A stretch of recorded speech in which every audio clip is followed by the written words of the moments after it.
ఏది నువ్వు ఇప్పుడు చేశావో అది నీకు ఉత్తర జన్మలలో రక్షిస్తుంది. ఇప్పుడు పెట్టనిది నీకు రేపు ఎక్కడి నుంచి మళ్ళీ పెట్టగలిగిన అధికారాన్ని ఇస్తుంది. కాబట్టి భర్త పెట్టాలన్నా తాను పెట్టాలన్నా భార్య వండితే కదూ. అన్ని దానముల కన్నా అన్నదానము మిన్న. ఆకలితో ఉన్నవాడికి పట్టెడన్నం పెట్టడం గొప్ప. ఎప్పుడు భార్య సహకరిస్తే కదూ, పట్టెడన్నం వండితే కదూ. నేను కొన్ని ఇళ్లలో చూస్తుంటాను, సున్నితపు త్రాసుతో కొలిచి వండుకుంటారు.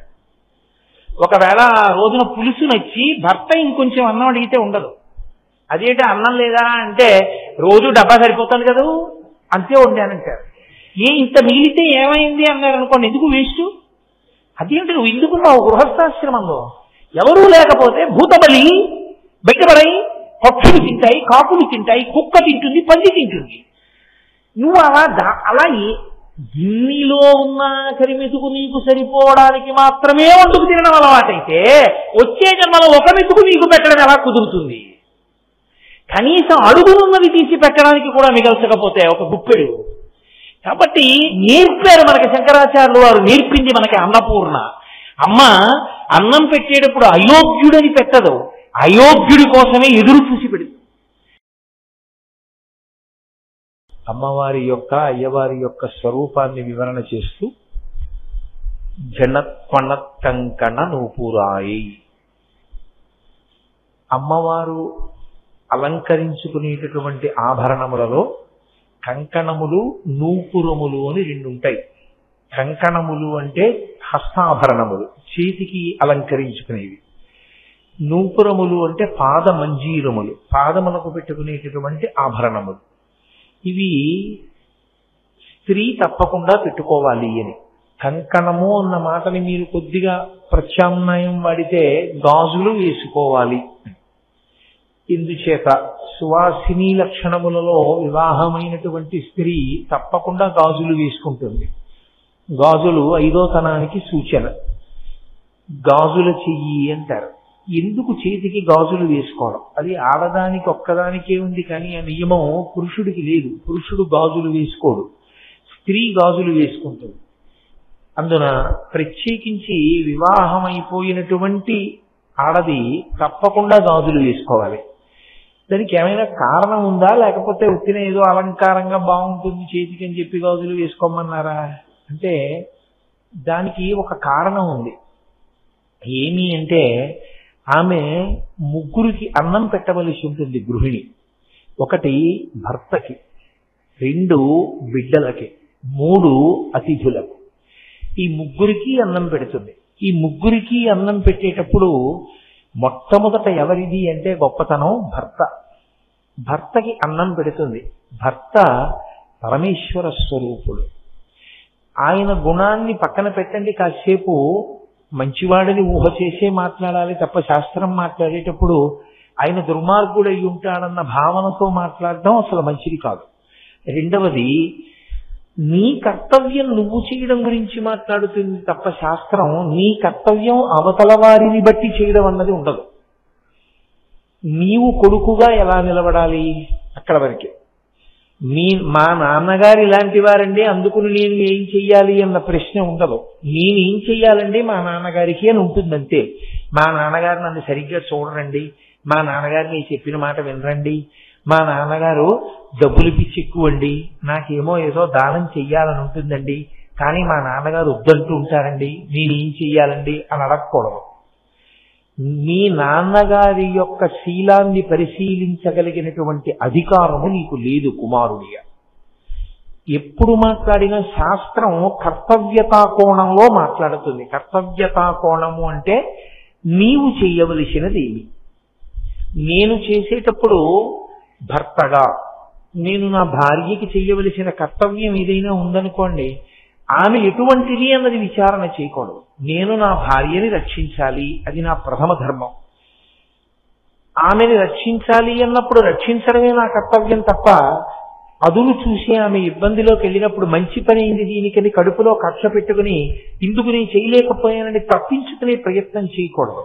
ఆమె గుణగణములను విచారణ చేసి రక్షించడం కాదు, ఆమెను రక్షించడం నీ కర్తవ్యం. నీ కర్తవ్యం నువ్వు చేయాలి తప్ప అవతల వారిని బట్టి నీవు కర్తవ్యం మారడం ఉండదు లోకంలో. నీ కర్తవ్యం ఎప్పుడూ నీ కర్తవ్యంగానే నిలబడుతుంది. ఒక పుత్రుడి కర్తవ్యం ఏమిటి? తండ్రి గారి ఇంటికి తిరిగి వచ్చినప్పుడు ఒక చెంబుతో నీళ్లు తీసుకొచ్చి, నాన్నగారండి కాళ్ళు కడుక్కోండి, నాన్నగారండి ఉత్తరీయం ఇవ్వండి లోపల పెడతాను, నాన్నగారండి మీ పంచె మడత పెట్టి అక్కడ పెడతాను, నాన్నగారండి కాళ్ళు పక్కన, ఇది కొడుకు కర్తవ్యం. ఇది చేసేటప్పుడు మా నాన్నగారు నా ఫీజు కట్టారా కట్టలేదా, మా నాన్నగారు నాకు డబ్బు ఇచ్చారా ఇవ్వలేదా అన్నదాన్ని బట్టి కాళ్ళు కడుక్కోవడానికి నీళ్ళు ఇవ్వడం ఉండదు. తండ్రి ఇచ్చినా ఇవ్వకపోయినా నీ కర్తవ్యం నువ్వు చేసేయాలి. అందులో ఇంకా మళ్ళీ ఏమి రాజీ ఏం ఉండదు. అందుకే కర్తవ్యతా కోణాన్ని మాట్లాడినప్పుడు అవతల అయినటువంటి వాడండి అన్న ప్రశ్న ఉండదు. ఒకవేళ నేను అందుకే మీరు ఎప్పుడైనా శాస్త్రాన్ని అర్థం చేసుకునేటప్పుడు కొంచెం జాగ్రత్తగా అర్థం చేసుకోవాల్సింది. కొంతమంది ప్రశ్న వేస్తుంటారు. మహాపతివ్రత సుమతి, ఆమె భర్త కోరరాని హేయమైన కోరిక కోరాడు. ఆమె ఆయన్ని తల మీద పెట్టుకుని తీసుకెడుతోంది కుష్ఠరోగగ్రస్తుణ్ణి, ఆయన కోరిక తీర్చుకొని అవకాశం కల్పించడం కోసం. అలా చెయ్యడం పాతివ్రత్యమా అంటారు. ఆమె వైపు నుంచి ఆవిడ కర్తవ్యాన్ని ఆవిడ పూర్తి చేసింది. అందుకు మహాపతివ్రత. ఆవిడ కర్తవ్యం చేసింది. ఆయన సరిగా ఉండకపోతే ఆ కథలో కాదు, ఆయన గొప్పవాడే. అలా ఉండకపోతే అది ఆయన దోషం. ఆయన దోషం ఆయన్ని కట్టి కుడుపుతుంది తప్ప నీ కర్తవ్యాన్ని నువ్వు మారడానికి వీల్లేదు. నువ్వు అలా అయితే ఇంకా గుణగణములను బేరీజు వేసి కర్తవ్యం నిర్వహిస్తాను అంటే అసలు కర్తవ్యం అన్న మాటకు అర్థమవుతుంది. అసలు అప్పుడు ఎవరూ కర్తవ్యం నిర్వహించరు. కాబట్టి కర్తవ్య నిర్వహణ అన్న మాట యందు మీరు ఆ స్థానమునందు ఏం చెయ్యాలో అది చెయ్యడమే తప్ప అవతల వారి గురించి ప్రశ్నించేటటువంటి అధికారము మనకుండదు. నా భార్య నన్ను అనుగమించాలి, నేను మంచివాడనైనా చెడ్డవాడనైనా నన్ను అనుగమించాలి, ఆమె కర్తవ్యం పూర్తయిపోయింది. నేను మంచివాడను కాకపోతే ఆ తప్పు నాది, పరమేశ్వరుడు నాకు శిక్ష వేస్తాడు. నా గుణములను విచారించి అనుగమించడం అన్నది లేదు శాస్త్రంలో. నీ కర్తవ్యం పోయినట్టప్పుడు. మీరు నన్ను బాగా అర్థం చేసుకున్నారనుకుంటున్నాను. కాబట్టి ఆమె చేతికి గాజులు వేసుకుంటుంది. పెళ్ళయిన తర్వాత ప్రత్యేకించి వేసుకుంటారు. ఎందుకు వేసుకుంటారు అంటే ఆమె భర్తకి అన్నం పెట్టాలి, భర్తకి పలహారం పెట్టాలి. భర్తకి అన్నం పెట్టినప్పుడు అది సాక్షాత్ పరమేశ్వరుడికి పెట్టినట్టే. నేను ఈశ్వరుడికి నైవేద్యం పెట్టాను అనుకోండి, నేను చక్కగా ఆ మంత్రాన్ని జాగ్రత్తగా చదివి నా మనసుని భగవంతుని యందు నిలబెట్టి ఆయన ఆ పదార్థాన్ని స్వీకరిస్తున్నాడన్న భావన బాగా నిలబడేటట్టుగా నేను నైవేద్యం చెయ్యాలి.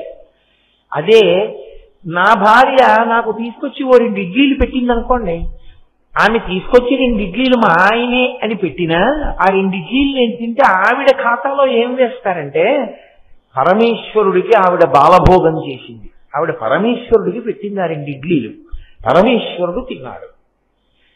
ఇప్పుడు నా వైపు నుంచి, పురుషుడి వైపు నుంచి ఈశ్వరుడికి ఏదైనా పెట్టడం అంత తేలికైన విషయం కాదు. కానీ స్త్రీ వైపు నుంచి నిరంతర భగవదార్చన చేసే అవకాశం వాళ్ళకు ఉంటుంది. పురుషుడు మీరు చూడండి, చేతికి ఉంగరం లేకుండా ఆచమనం చేయకూడదు, చేతికి ఉంగరం లేకుండా యజ్ఞయాగాది క్రతువులలో హవిస్సులు ఇవ్వకూడదు. అందుకే ఏదీ లేకపోతే ఉంగరం దర్భ ముడివేసి వేలుకి చుడతారు, పవిత్రం అంటారు. అది పెట్టుకుని చెయ్యాలి. అసలు ఉంగరం లేకుండా ఉండకూడదు. ఎందుకంటే ఉంగరం లేకుండా ఆచమనం చేస్తే నెత్తురు ఆచమనం చేసినట్టు. అందుకని పురుషుడు ఉంగరంతోనే ఉండాలి. ఆ ఉంగరం బంగారమే ఉండాలని ఏం లేదు, బంగారం ఉంటే చాలా మంచిది. ఎందుచేత అంటే బంగారము విలువైనదని కాదు అక్కడ అర్థం, బంగారము శివవీర్యం. ఆ కారణం చేత బంగారానికి కొంత పవిత్రత, కొంత విశేష శక్తి ఉంది. అందుకని బంగారం ధరిస్తారు. ఒకవేళ బంగారం లేకపోతే బెంగ పెట్టుకోమని చెప్పలేదు. ఇంచుమించుగా దానితో సమానమైనది రాగి. రాగి ఉంగరాన్ని పెట్టుకోవచ్చు, పెట్టుకుని ఆచమనం చేయాలి. ఆచమనం చేసేటప్పుడు పురుషుడికి ఉంగరం ఉండాలనేటటువంటిది ఎలా నిబంధనయో, స్త్రీకి వివాహానంతరము గాజులు వేసుకుని ఉండి తీరాలి. ఎందుకని అంటారేమో, నీవు వడ్డిస్తున్నది పరమేశ్వరుడికైనప్పుడు అంత గొప్ప భాగ్యం ఒకటి పరమేశ్వరుడు నీకు ఇచ్చాడు, ఇతరులకు లేదు. ఎంతకాలము నీవు జీవించి ఉన్నావో అంతకాలము నువ్వు పరమేశ్వరారాధన చెయ్యగలవు, పరమేశ్వరుడికి బాలభోగం చేయగలవు, పరమేశ్వరుడికి మహానైవేద్యం చెయ్యగలవు, పరమేశ్వరుడి కాళ్ళు పట్టగలవు. నేను పరమశివుడి కాళ్ళు పట్టాలి అని అనుకున్నాను అనుకోండి, నేను ధ్యానమునందు నా మనసు కదలకుండా నిలబెట్టి కాళ్ళు పట్టాలి. నా భార్య పరమేశ్వరుడి కాళ్ళు పట్టాలనుకుందనుకోండి, నేను పడుకునుండగా వచ్చి నా కాళ్ళు పడితే పరమశివుడి కాళ్ళు పట్టినట్టే ఆమె ఖాతాలో వేసేస్తాడు. ధర్మశాస్త్రం అంతే. నేనేమి మీతో అబద్ధం మాట్లాడటం లేదు, నేను శాస్త్రమే మాట్లాడుతున్నాను. కాబట్టి ఇప్పుడు ఏమవుతుందంటే, ఒక ఆడదానిగా ఆమె ఏది చేస్తోందో భర్తకి అవన్నీ పరమేశ్వర సేవల కిందే తీసుకుంటారు. పరమేశ్వరునికి సేవ చేసేటప్పుడు మనసు కూడా అంత పవిత్రంగా అంత ప్రేమతో నేను చేస్తున్నానని చెప్పడానికి ఉత్తి బోడి చేత్తో చెయ్యడం కుదరదు. కాబట్టి పురుషుడు పవిత్రం ఎలా పెట్టుకుంటాడో అలా స్త్రీ గాజులు వేసుకుని పెడుతుంది. ఆ చేతి గాజులు ఘల్ ఘల్ అంటుంటాయి వేస్తున్నప్పుడు. అది అలంకృతమైనటువంటి హస్తము. ఆ చేతికి ఒక మర్యాద. ఆ గాజులతో వడ్డిస్తోంది అంటే ఆమె పరమేశ్వరుడికి వడ్డించగలిగినటువంటి అదృష్టాన్ని పొందింది కాబట్టి, ఆ చెయ్యి అంత గొప్ప పని చెయ్యగలుగుతోంది కాబట్టి ఆ అదృష్ట సూచనగా గాజులతో వడ్డిస్తుంది. అది భర్త ఏ కారణం చేతనైనా శరీరం వదిలిపెట్టేసిన స్త్రీ అనుకోండి, ఆమె శరీరంతో ఉన్నా ఆమెకు ఆ భాగ్యం ఆగిపోయింది. ఇక ఆమెకు ఆ భాగ్యం లేదు. ఆమె పరమేశ్వరుడికి బాలభోగం చేయలేదు. పరమేశ్వరుడికి ఆమె మహానైవేద్యం చెయ్యలేదు అంటే భర్త రూపంలో పెట్టలేదు, పరమేశ్వరుడికి కాళ్ళు పట్టినట్టు పట్టలేదు. కాబట్టి ఇప్పుడు ఆమె చేతికి ఆ అధికారం పోయింది, అదృష్టం పోయింది. ఇప్పుడు అలా చేసుకునే అవకాశం లేదు. కాబట్టి ఆమె గాజులు వేసుకోదు. గాజులు ఉన్నాయి అంటే ఒక సువాసిని వేసుకోకపోతే అదొక దారుణమైన విషయం. ఆమెకి తన చేతికి ఉన్న వైభవం ఏమిటో అర్థం కాలేదు. పరదేవత ఎంత గొప్పగా ఆమెని అనుగ్రహించిందో ఆ అనుగ్రహాన్ని ఆమె తెలుసుకోలేకపోయింది అని గుర్తు. అమ్మవారు ఏది చేస్తున్నా మీరెప్పుడూ ఒకటి గుర్తు పెట్టుకోవాలి. శంకరాచార్యుల వారు ప్రత్యేకించి అమ్మవారి గురించి మాట్లాడేటప్పుడు మొట్టమొదట ఆయన దృష్టిలో పెట్టుకుని మాట్లాడేది ఏది అంటే, ఆమె చేసినదేదో అది లోకములకు ఆదర్శమవుతుంది ఆచారంగా. ఆ తల్లి మొట్టమొదటి ఇల్లాలు. మీతో నేను 1కి 10 మార్లు మనవి చేస్తున్నాను. వాళ్ళది ఆది కుటుంబం, మొట్టమొదటి కుటుంబం. ఆమెయే మొదటి ఇల్లాలు లోకంలో. అయినప్పుడు ఆమె ఏది చేస్తోందో అది లోకమునకు ఆచరణీయమవుతుంది, ఆదర్శమవుతుంది. కాబట్టి ఆ తల్లి భర్తని అనుగమిస్తోంది పతివ్రతగా అని చెప్పడానికి వేటిని ఆధారంగా తీసుకోవాలో, అన్యోన్యతకి ఏది ఉదాహరణగా నిలబడుతుందో దాన్ని శంకరాచార్యుల వారు ఆవిష్కరిస్తారు. అందుకని జనత్పనత్కంకణ నూపురాయి, జనత్ అన్న శబ్దంతో కణత్ అన్న శబ్దంతో ఆమె కంకణములు నూపురములు ధ్వని చేస్తున్నాయి. ధ్వని చేస్తున్నాయి అన్న మాటకు అర్థం ఏంటి? ఎప్పుడు ధ్వని చేస్తాయి? ఇలా ఉండిపోయింది అనుకోండి ఆవిడ, అయితే ఇలా ఉండిపోయింది అనుకోండి, అప్పుడు ధ్వని చేయదు ఇంకా. ఎందుకంటే చెయ్యి కదలదు. చెయ్యి కదలకుండా ఇలా ఉండిపోతే ఏదో అభయముద్రో వరదముద్రో పట్టిందనుకోండి, అప్పుడు ఆ చెయ్యి కదలవలసిన అవసరం లేదు. కదలవలసిన అవసరం లేకపోతే అప్పుడు పరదేవతా స్వరూపంగా నిలబడినట్టు. అప్పుడు దాని వలన గాజులు కదులుతాయి, కంకణములు కదులుతాయి అని చెప్పి ఆవిష్కరించడం కుదరదు. కానీ ఆ తల్లి కంకణముల ధ్వని వినపడుతోంది అంటే ఏమిటి గుర్తు? ఆవిడ చెయ్యి కదులుతోంది. ఆవిడ చెయ్యి కదిలితే దేనికి కదులుతూ ఉండాలి? ఆవిడ చెయ్యి కదిలింది అంటే మీరు ఊహించడానికి అవసరం. ఒక ఇల్లాలుగా ఆవిడ ఏం చేస్తుంటుంది అంటే ఆమె భర్తకి అన్నం పెడుతుంది. భర్తకి అన్నం పెట్టడంలో అందరికన్నా అన్నం పెట్టడం చాలా కష్టం. ఎవరికో తెలుసా అండి? శివుడికి. ఎందుచేత అంటారేమో, ఆయన దగ్గర ఒక చమత్కారం ఉంది. ఆయన నాకు ఆకలేస్తోంది ఇవాళ ఏం వండుతున్నావు అలా ఆయన ఏం అడగడు. ఆయన పెట్టేస్తే తినేస్తాడు. ఆయన వేళక ఆయన ఆకలి వేసే వేళటికి మీరు ఊహించండి, ఒక కుటుంబంగా ఊహించండి. కాసేపు పెట్టకపోతే ఆయన ఏమనడు, అదేటో ఇంకా వంట అవ్వలేదా అలా ఏమనడం. చక్కగా ఓ కపాలం పట్టుకుని పక్కింటి ముందుకు వెళ్ళి నిలబడి భవతి భిక్షాంది అంటాడు. అయ్యయ్యో అని పక్కింటి ఆవిడ చూసి, అయ్యో అన్నయ్య గారు అదేంటి రెండు అని ఆవిడ పెట్టేస్తుంది. పార్వతీదేవి గొప్పతనం ఎక్కడో తెలుసా? ఎన్నడూ పరమశివుడికి అన్నం తినడానికి ఆవిడ వలన ఇబ్బంది రాకుండా చూసుకుంటూ ఉంటుంది. శంకరాచార్యులు వారు దీన్ని సౌందర్యలహరిలో ఒక అద్భుతమైన శ్లోకంలో వర్ణించారు. రణీజిత్వా దైత్యానపహృత శరస్త్రై కవచిభి నివృత్యై చండాంశ త్రిపురహర నిర్మాల్య విముఖై అన్న శ్లోకంలో పరమశివుడు ఎంతగా భక్తికి వశుడవుతాడంటే, భర్తకి భార్యకి ఒక అనుబంధం ఉంటుంది. భర్త ఏ విస్తట్లో తింటాడో అందులో మిగిలినటువంటి పదార్థాన్ని తినే అధికారం స్వతసిద్ధంగా ఉన్నది ఎవరికి అంటే ఒక్క భార్యకే ఉంటుంది. ఉచ్ఛిష్టం అంటారు. కొంతమంది తెలియక ప్రసాదం అంటుంటారు, తప్పలా అనకూడదు. గురువుగారి ప్రసాదం అంటుంటారు కొంతమంది, తప్పు. గురువుగారి ప్రసాదం అన్న మాట ఎప్పుడు వాడతారంటే గురువుగారి శరీరం వదిలిస్తే వాడతారు. గురోచ్ఛిష్టం అంటే గురువు గారి తినగా మిగిలినది మీకు ఇచ్చారు అని. ఓ పళ్ళ రాశిలో గురువు గారు ఓ పండు తిని ఓ పండు మీకు ఇచ్చారనుకోండి, అప్పుడు ఓ 25 యాపిల్ పళ్ళల్లో ఆయన ఓ పండు తిని మిగిలిన 24 పళ్ళు శిష్యులకి ఇచ్చేస్తే గురువుగారి ప్రసాదం అనకూడదు. గురువుగారి శరీరం వదిలిపెట్టేసిన తర్వాత నైవేద్యం పెట్టి గురువుగారు ఆరాధన రోజున పెడితే అది గురు ప్రసాదం. గురోచ్ఛిష్టం గురువుగారు తినగా మిగిలిన ఇంగిలి. 25 పళ్ళల్లో ఒకటి ఆయన తింటే మిగిలినవి ఇంగిలైనట్టు ఆ రాశి, అప్పుడు ఇచ్చారు గురోచ్ఛిష్టం అన్నది.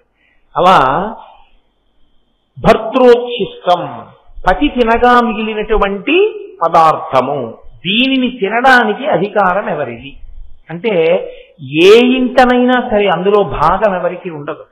అది స్వతసిద్ధంగా అధికారం ఎవరిదంటే ఒక్క ఆమెదే, ఒక్క భార్యకే చెందుతుంది. ఆవిడికి ఆ అధికారం ఉంటుంది. పైగా ఎంత అధికారం ఉంటుందంటే భర్త తిన్న పళ్ళెంలో ఆకులో కడగకుండా పదార్థాన్ని వడ్డించేసుకుంటారు. వడ్డించుకుని పదార్థాన్ని తినేస్తారు. అప్పుడు అది దేని కిందకు వస్తుందని అన్నారంటే ఈశ్వరుడు తిన్న పాత్రలో తిన్నట్లు. నాకు తెలిసి నా చిన్నతనంలో మా ఇంట్లో అలా తింటూ ఉండేవారు. అది ఏదో అమర్యాద అని కాదు, లేదు అలా ఇష్టం లేకపోతే తినమని నేనేం శాసనం చేయట్లేదు ఎవరిని.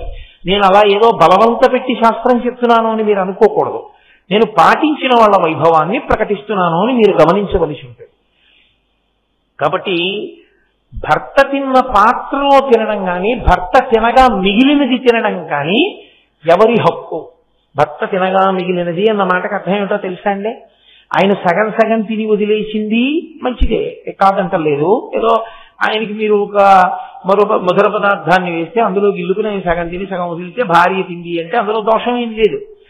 అథవా నా ఉద్దేశ్యం ఏమిటి అంటే భర్త తినగా మిగిలినది అన్నదానికి అర్థం నిజానికి భర్త గారికి పెట్టి తను తినున్నది అని. ఎప్పుడు ఎంగిలవుతుందంటే పదార్థాన్ని వండి పదార్థంలో కొంత మీరు ఎవరికైనా వడ్డించారనుకోండి, ఇక దాన్ని నైవేద్యం పెట్టకూడదు. ఎందుచేత అంటే అది ఉచ్ఛిష్టమే లెక్క. అందులో కొంత భాగం ఒకరు తినేస్తే మిగిలినది ఉచ్ఛిష్టం, ఎంగిలే. ఇంకా అందుకే ఆచమన పాత్రని కలశ పాత్రగా పెట్టకూడదు. ఎందుకంటే ఆచమన పాత్రలోంచి ఓం కేశవాయ స్వాహ అని మీరు తాగ్గానే ఎంగిలైంది. అదే కలశ పాత్ర కింద పెట్టేసి మళ్ళీ ఆ నీళ్ళు అభిషేకం చేసేస్తే తప్పు. ఆచమన పాత్ర వేరు, కలశ పాత్ర వేరు. ఉచ్ఛిష్టం అంటే మొదట భర్తకి వడ్డిస్తుంది అని గుర్తుదానికి. మొదట ఆమె భర్తకి వడ్డిస్తుంది, అది ఆమె చేతికున్న గొప్పతనం. అందుకు గాజులు, అది ఆవిడ ప్రేమ. ఆయన ఉచ్ఛిష్టం నేను తింటాను, అప్పుడు నాకు ఐదోతనం, నాకు ఆయుర్దాయం, నాకు వైభవం. ఇప్పుడు భర్త తినేసి వెళ్ళిపోయిన తర్వాత ఆమె తింటుంది. ఇప్పుడు మిగిలిన పదార్థాలన్నీ ఏమవుతాయంటే భర్త గారి యొక్క ఇంగిలి కింద లెక్కలోకి వస్తాయి. అది పరమేశ్వరుడు తినగా మిగిలినటువంటి ఇంగిలి అంటే ఇప్పుడు అది ప్రసాదం. ఆ భావన చేత అది ప్రసాదం కాబట్టి ఇప్పుడు తీసుకుంటుంది ఆవిడ. అలా పార్వతీదేవి అటువంటి నియమాన్ని అనుసరిస్తుంది. అందుకే శాస్త్రంలో శివుడు అన్నం తిన్నాడు అని ఎలా చెప్పచ్చు అని అడిగారు. పార్వతీదేవి తాంబూలం వేసుకుంటే. పార్వతీదేవి తాంబూలం ఎప్పుడు వేసుకుంటుంది? ఆవిడే భోజనం చేసి. ఆవిడ తాంబూలం వేసేసుకుంది అంటే గుర్తు పార్వతీదేవి అన్నం తినేసింది కాదు, పరమశివుడు అన్నం తినేశాడని. ఆయన తినేశాక ఆవిడ తినేసి తాంబూలం వేసుకుంది. అలా ఎందుకు వేసుకోవడం అంటే సువాసిని తాంబూలం వేసుకోకుండా ఉండకూడదు, తాంబూల చర్వణం చెయ్యాలి తప్పకుండా. కాబట్టి తాంబూలం వేసుకుంటుంది ఆవిడ. మీకు ఇవన్నీ ఏవి ఉత్తినే వచ్చాయనుకోకండి, ఇవన్నీ పరమ యథార్థమైనటువంటి ధార్మిక విషయాలు. అందుకని ఇప్పుడు ఆవిడ చేతి జనత్వనత్కంకణను పురాయై శంకరాచార్యుల వారు అమ్మవారి యొక్క కంకణముల వెనక ఎంత చెప్తున్నారంటే ఆయన చెప్పకుండా ధ్వనిని చెప్తున్నారు. ధ్వని చెప్పలేదనుకోండి, ఆమె చేతికి కంకణములు కదలకుండా ఉన్నాయి అంటే ఆమె ముద్ర పట్టి పరదేవతగా ఉంది. పరదేవతగా మాట్లాడలేదు, ఇప్పుడు అన్యోన్య దాంపత్యంగా అర్ధనారీశ్వర స్వరూపంగా చెప్తున్నారు. అర్ధనారీశ్వర స్వరూపంగా ఉన్నప్పుడు ఆమె ఆయనని ఎలా అనుగమిస్తోందో చెప్పకుండా చెప్పడం. ధనొస్తోందంటే చేయి కదులుతోంది, చేయి కదులుతోందంటే ఆయనకి అన్నం పెడుతుంది, అన్నం పెడుతోందంటే పందినేసి పెట్టడం, ఆయనతో కలిసి కూర్చుని తింటూ పెట్టడం అలా ఉండదు. ఆయనకి పెట్టి తాను తింటాడు. నేను శాస్త్రం ఒక్కటే చెప్తున్నాను, నేను ఇలా చెయ్యాలి అని అంటలేదు. అలా చెయ్యాలని నేర్చుకుంటే సంతోషిస్తాను. అలా చెయ్యని వాళ్ళని మీరు ఎవరైనా చెయ్యరా అని అడిగి విమర్శిస్తానని మాత్రం మీరు అనుకోవద్దు. అది నా లక్ష్యం కాదు. నా లక్ష్యం ఉన్నది ఉన్నట్లు మాట్లాడడం ఒక్కటే, అంతే, అంతవరకే. కాబట్టి ఆమె ఇప్పుడు భర్తకి అన్నం పెట్టింది, అంత అందంగా అన్నం పెట్టింది అంటే తన అదృష్టమేమో తాను తెలుసుకుంది. ఆ చేతికి గాజులు ఎందుకు వేసుకోవాలో వేసుకుని అన్నం పెట్టింది. రెండవది ఎవరికి పెడుతుంది? బిడ్డలకి పెడుతుంది. బిడ్డలంటే నాకంటే ఏదో ఇద్దరు పిల్లలు, నా భార్య వాళ్ళిద్దరికీ పెడుతుంది. అమ్మవారు ఎవరికి పెడుతుంది? ఆవిడ ఎవరికి పెట్టాలి అన్నం పెడితే? గణపతికి సుబ్రహ్మణ్యుడికా? ఆవిడ ఆ బ్రహ్మకీట జనని, ఆవిడ సమస్త జీవులకు ఆవిడ తల్లి. కాబట్టి ఇప్పుడు ఆవిడ అన్నం ఎవరికి పెడుతుంది? మనందరికీ ఆవిడే పెడుతుంది. మనందరికీ అన్నం పెట్టడం అంటే ఆవిడ చేతి గాజుల గలగల ఆగుతుందా అసలు? మిగిలిన ఏ ఇంట్లోనైనా ఇల్లాలి గాజుల చప్పుడు ఆగుతుంది, కొంతసేపు పడుకుంటుంది. అమ్మవారి యొక్క గాజుల చప్పుడు ఆగే అవకాశం ఉంటుందా? ఉండదు. తల్లి పెడుతూనే ఉంటుంది. అది ఆవిడ ఔదార్యం, ఆవిడ కారుణ్యం. అప్పుడు ఆమె ఎవరు? అన్నపూర్ణ. ఇది తెలుసుకోమని శంకరాచార్యుల వారి ఉద్దేశం. ఆమె కేవలము శివుని ఇల్లాలుగానే కాదు, నీకు తల్లిగా ఇప్పుడు అన్నపూర్ణ స్వరూపంగా నిలబడింది. అన్నపూర్ణ స్వరూపంగా ఇప్పుడు ఆవిడ ఏం చేస్తుంది? కరువు లేకుండా చూస్తుంది. మీరు దీన్ని చాలా జాగ్రత్తగా పట్టుకోవాలి. శంకరులు ఒక మాట అన్నారంటే లోపల చాలా నిగూఢమైనటువంటి భావం ఉంటుంది. కరువు వచ్చిందండి అన్నాను అనుకోండి, నేను ఆ ఊళ్ళో కరువు వచ్చిందండి అన్నాను. ఆ ఊళ్ళో కరువు వచ్చిందండి అంటే పత్తిక, బట్టక, జనుముక, నువ్వులుక, వేపాక్క అని అడుగుతారా? కరువు వచ్చిందండి అంటే తినడానికి లేదంటారా? కరువు అన్న మాట నేను పక్కన ఏమీ కలపకుండా చెప్పాను అనుకోండి, కరువు వచ్చింది అన్నాను. ఎవరు దేనికి కరువు వచ్చినట్టు? అన్నానికి కరువు వచ్చిందని అర్థం. మనకి తినడానికి గింజలు లేకపోతే పశువుకు తినడానికి గడ్డి లేదు కాదు, అందరికీ కరువు వచ్చింది. కరువు వచ్చింది అంటే ఎవరికి కరువు వచ్చింది? ఏది కరువు వచ్చింది? ఈ రెండు ఉండవు. కరువు వచ్చింది అంటే అందరికీ కరువు వచ్చింది, అన్నమే కరువు వచ్చింది. అదొకటి కరువు వచ్చి మిగిలినవి ఎన్ని సమృద్ధిగా ఉన్నా ఉపయోగం ఉండదు. మీరు గమనించండి,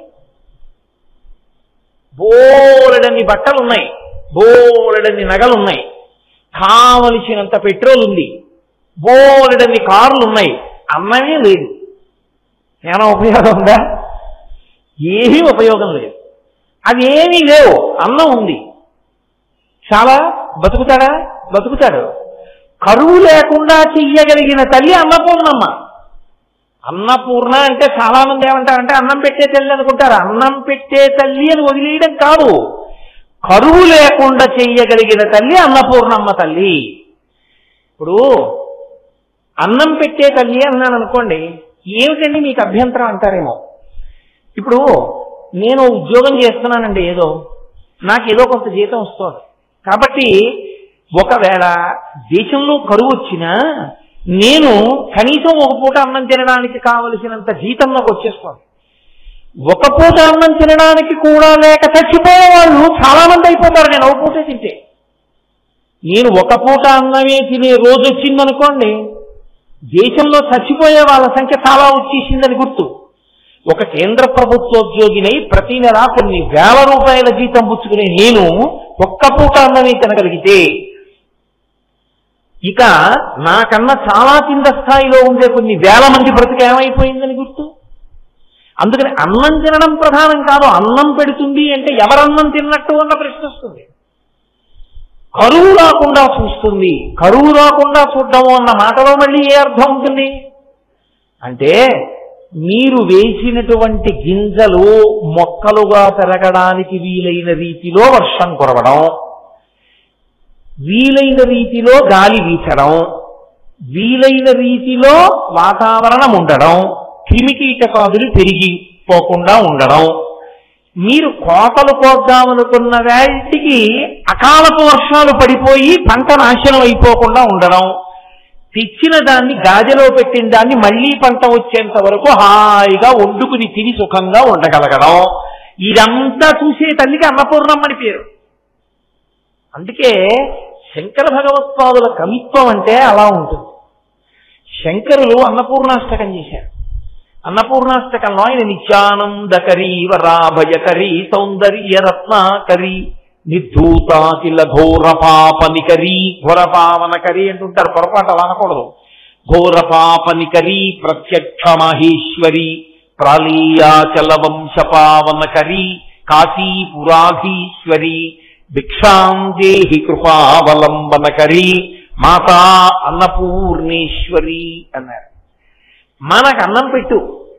ఆయన ముందు అమ్మవారిని అనేక విశేషణాలతో పిలిచారు. నిత్యానందకరి, వరా అభయకరి అంటూ కొన్ని ముద్రలు అమ్మవారి వైభవం చెప్పి అమ్మ అన్నం పెట్టు మకుటంగా చెప్పారు. అమ్మ అన్నం పెట్టు, అమ్మ అన్నం పెట్టు, అమ్మ అన్నం పెట్టు అన్నప్పుడు ఆ అష్టకం ఎవరికి అన్వయం అవుతుంది? శంకరాచార్యుల వారికి అన్వయం అవుతుంది. నేను చదివాను అనుకోండి, ఎవరికి అన్వయం అవుతుంది? భిక్షాందేహి, అమ్మ భిక్షం అడుగుతున్నాను అన్నం పెట్టు అన్నాను అనుకోండి, ఇప్పుడు ఎవరికి అన్నం పెట్టాలి? ఆవిడే నాకు. ఇలా ఎవడి మానాన వాడు అమ్మవారి దగ్గరికి వెళ్ళి అష్టకం చదివిన వాడు ఒక్కడే అన్నం పెట్టించుకుంటే మిగిలిన వాళ్ళ పరిస్థితి? నీ ఇంట నీ భార్య ఉంది, నీ ఇంట నీ బిడ్డలున్నారు, నీ ఇంట అన్నదమ్ములు ఉన్నారు, నీ ఇంట అక్క చెల్లెళ్ళు ఉన్నారు, వాళ్ళెవ్వరికీ లేదు, నువ్వు ఒక్కడివే తినగలవా? తినలేవుగా. ఏదైనా తింటే కలిసి తినాలందరూ కదూ. అందుకే శంకరులు అన్నారు, ఒక మాట అన్నారు, అది శంకరాచార్యుల వారి యొక్క విశాల హృదయము. అందుకే శంకరుల కవిత్వము వంటి కవిత్వము చేయగలిగిన వాడు లోకమునందు లేడు. ఆయన అన్నారు, మాతాచ పార్వతీదేవి పితాదేవో మహేశ్వర బాంధవా శివభక్తాశ్చ స్వదేశో భువనత్రయం. శంకరులు సన్యాసి, బంధువులు ఎలా ఉంటారు ఆయనకి? అందుకే ఆయన అన్నారు, మాతాచ పార్వతీదేవి, మా అమ్మ పార్వతీదేవి, పితాదేవో మహేశ్వర, మా నాన్నగారు మహేశ్వరుడు పరమశివుడు, బాంధవా శివభక్తాశ్చ, శివభక్తులందరూ, శివభక్తులు అంటే విష్ణు భక్తుల్ని వేరు చేశారని మీరు అనుకోకూడదు. శివ అన్న శబ్దం విష్ణు సహస్రంలో విష్ణువు కూడా ఉంది. బాంధవా శివభక్తాశ్చ, నాకు బంధువులు ఉన్నారు, ఎవరో తెలుసా? భక్తులందరూ నా బంధువులే. స్వదేశో భువనత్రయం, ఈ మూడు లోకాలు నేను ఉండేటటువంటి ఇల్లు. ఇప్పుడు శంకరాచార్యుల వారికి అమ్మవారు అన్నం పెట్టాలంటే ఎవరెవరికి పెట్టాలో ఆయన అర్థం, వీళ్ళందరికీ కూడా పెట్టి నాకు పెట్టమ్మా, ఇది వారి ఔదార్యం. అంతే తప్ప అమ్మ నాకు ఒకరికే పెట్టానని అన్నపూర్ణాష్టకం చేయలేదు. అంటే అథవా శంకర భగవత్పాదుల ఉద్దేశ్యం ఏమిటి? కరువు లేకుండా ఉంచమ్మా నా జాతిని, కరువు లేకుండా ఉంచమ్మా నా ప్రజల్ని అని.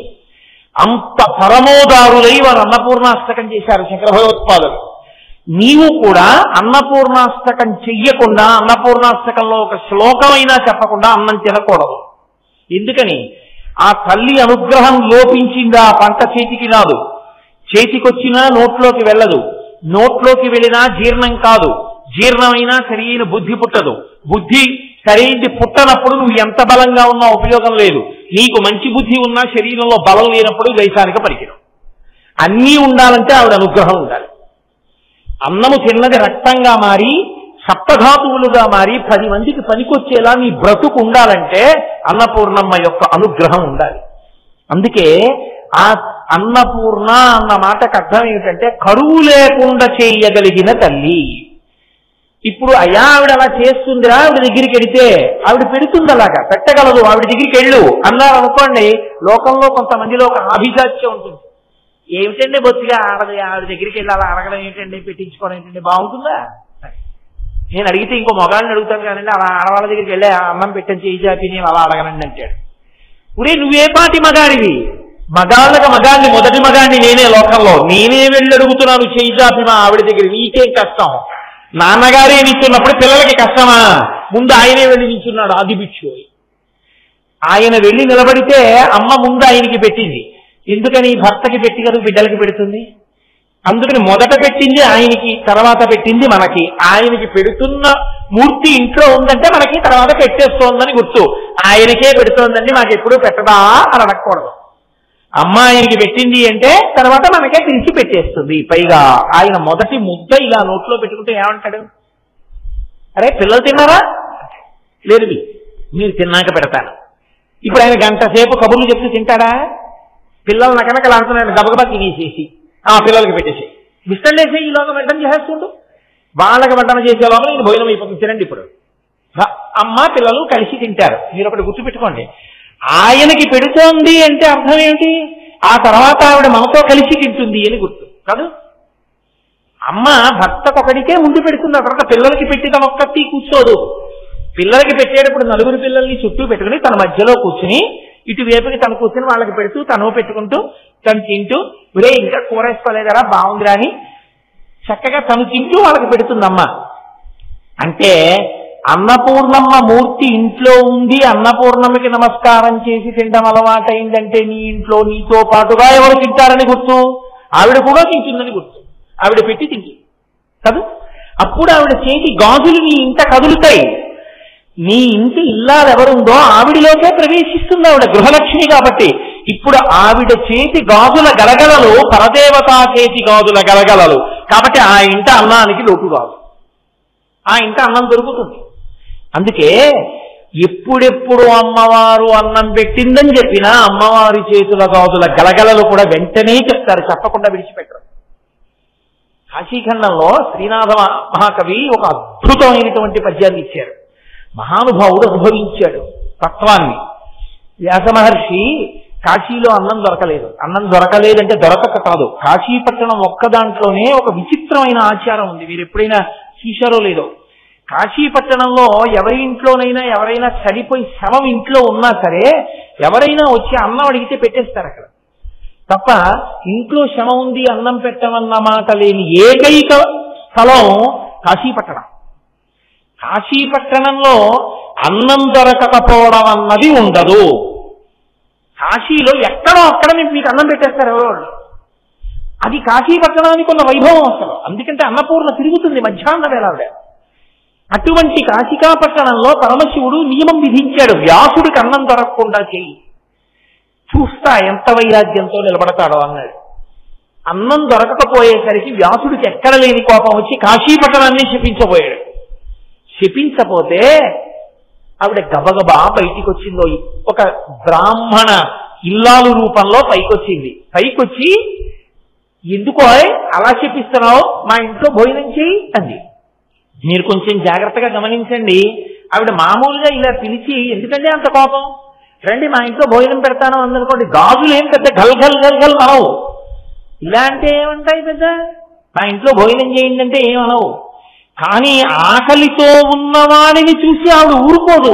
అందుకే శ్రీనాథుడి నోటి వెంట వచ్చిన పద్యం ఏం పడిందో తెలుసా అండి?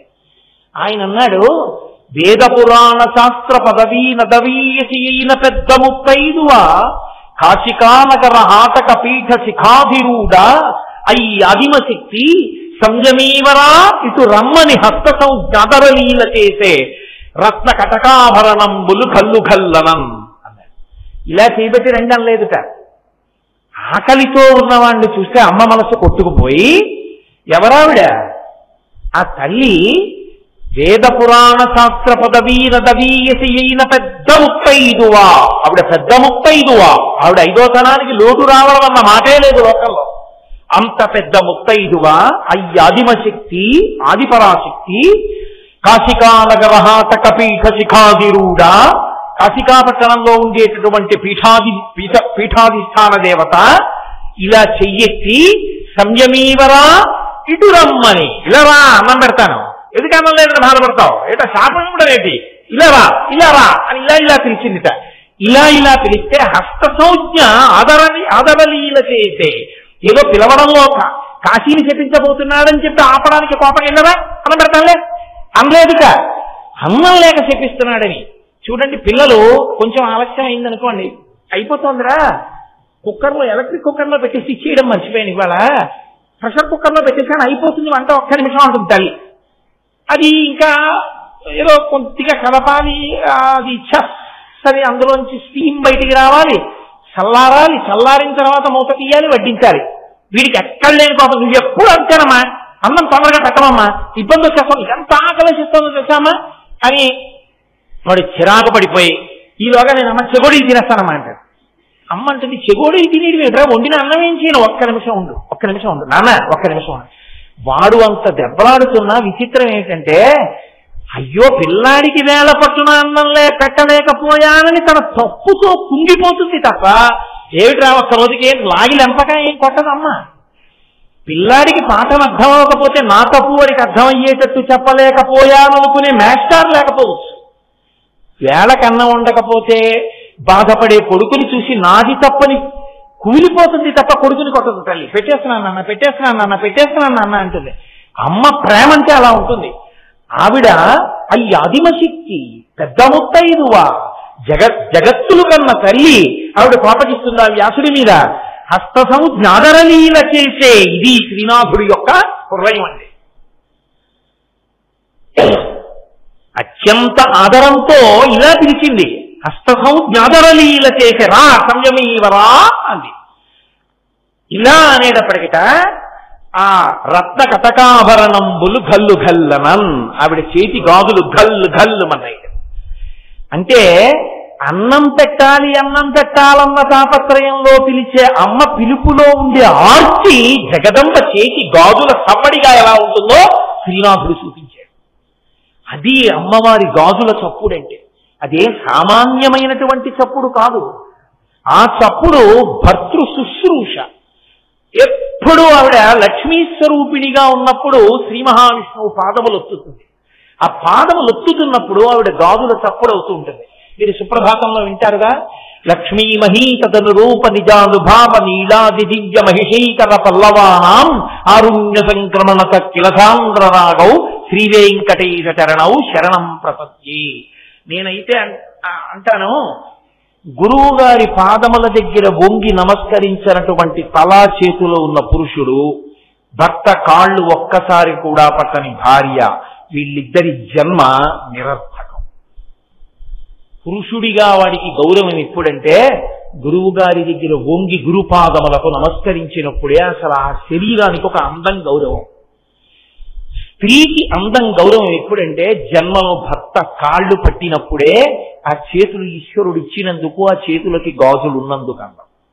కాబట్టి లక్ష్మీదేవంతటిది గాజులు గల్లు గల్లు అనబడేటట్టుగా ఆమె భర్త యొక్క కాళ్ళు పడుతోంది. కాబట్టి ఆ తల్లి బిడ్డలకి అన్నం పెడుతోంది, ఆ తల్లి భర్తకి అన్నం పెడుతోంది. బిడ్డలకి అన్నం పెట్టడంలో కూడా మీకు ఒక విచిత్రం ఉంటుంది.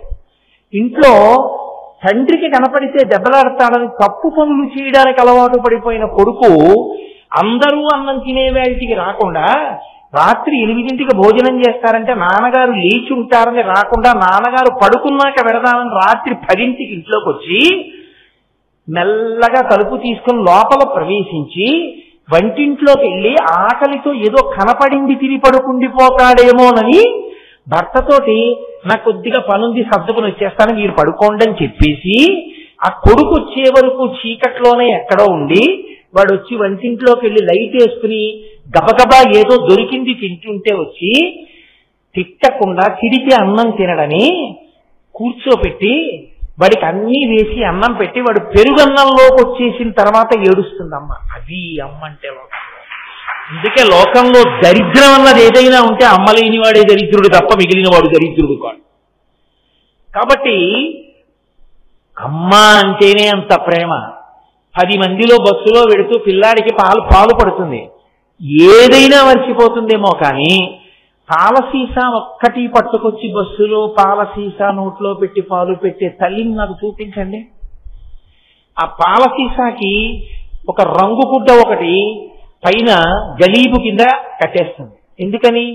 అందులో ఎన్ని పాలున్నాయో చూస్తే పిల్లాడు తాగిన ఇన్ని పాలని ఎవరి కనురాపు తగులుతుందో అని ఓ గలీబు తొడిగి పాలు పట్టేస్తుంది తప్ప అందరికీ తెలిసేలా ఎన్ని పాలు తాగాడో తెలియకుండా చూసుకుంటుంది అది అమ్మ. నువ్వు ఏం చేశావని నీకు పట్టింది ఆ రోజున? ఆ అమ్మని అమ్మా అని పిలిచి అమ్మకి నమస్కరించని బ్రతుకొక బ్రతుక.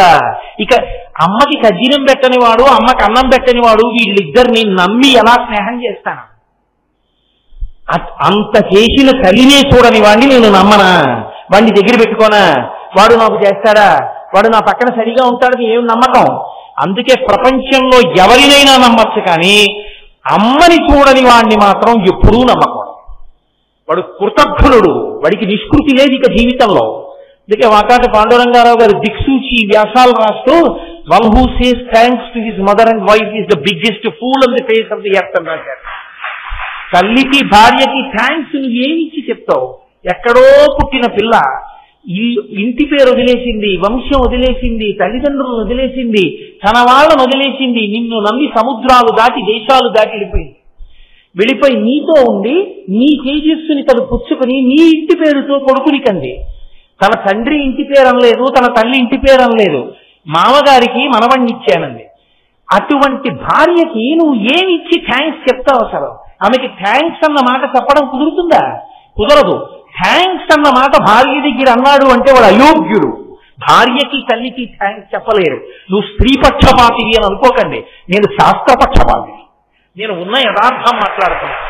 కాబట్టి ఆ తల్లి జగదంబ బిడ్డలకి అన్నం పెడుతుంది. ఆ తల్లి ఆబ్రహ్మకీట జనని, నాకు మీకు కాదు, చరాచర ప్రపంచంలో ఉన్న సమస్త ప్రాణులకు అన్నం పెడుతుంది. అందుకే మహానుభావుడు పేరాల భరతశర్మ గారు శారదానంద లహరి చేస్తూ ఒక అద్భుతమైన మాట అన్నారు. గబుక్కుని అంటాను, అవి ఎప్పుడో చదివిన పుస్తకాలు గుర్తుందో లేదో తెలియదు ఆ పద్యం. ఒక్కడు ఎంగుముఖంబులను మరొక్కడు ఆరుముగాలతోడని అక్కున పాలు త్రావా జగమంతయు బిడ్డలు కన్న తల్లి ఎక్కట నుండి చేపెదుకో ఇలబింబము చంద్రబింబము తక్కక నీ యురంబనను దల్పకయున్న అహర్నిశలు సతీ అంటారు. అందులో ఆయన అంటారు, అమ్మ నీకున్నవి 2 స్థనాలు. అమ్మవి కదా, అన్నం పెట్టడం అంటే పాలివ్వాలి. పాలివ్వడానికి నీ 2 పిల్లలు ముందు నీ కడుపున పుట్టిన వాళ్ళు తొడల మీద కూర్చున్నారు నీకు. ఒకడు 7 ముఖం వాడు, ఇంకొకడు 6 ముఖాల వాడు. వీళ్ళిద్దరూ తాగుతున్నారు 2 స్థానాలు. ఒక్కడు 7 ముఖం బోనను, వాడు ఆకలి తీరుతుందా? తాగుతుంటే జీర్ణమైపోతుంది. ఇంకొకడు 6 ముఖాలవాడు, వాడు 1 ముఖంతో తాగుతాడు, 2వ ముఖం పెడతాడు, 3వ ముఖం పెడతాడు, 4వ ముఖం పెడతాడు, 5వ ముఖం పెడతాడు, 6వ ముఖం పెడతాడు. 6వ ముఖానికి తృప్తి వచ్చేప్పుడు 1వ ముఖానికి ఆకలి మళ్ళీ తాగుతుంటాడు. ఇంకా మాకెప్పుడు అన్నం పెడతామమ్మా?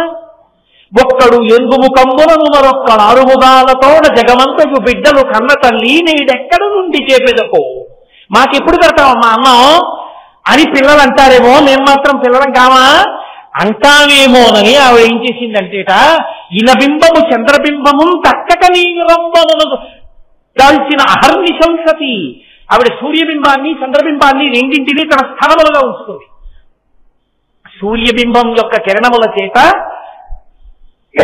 మనం ఆ ఆకులలో ఉండేటటువంటి ఆకుపచ్చటి పదార్థం తయారవుతుంది, అందులోంచి కాయలు పళ్ళు అన్నీ వస్తాయి.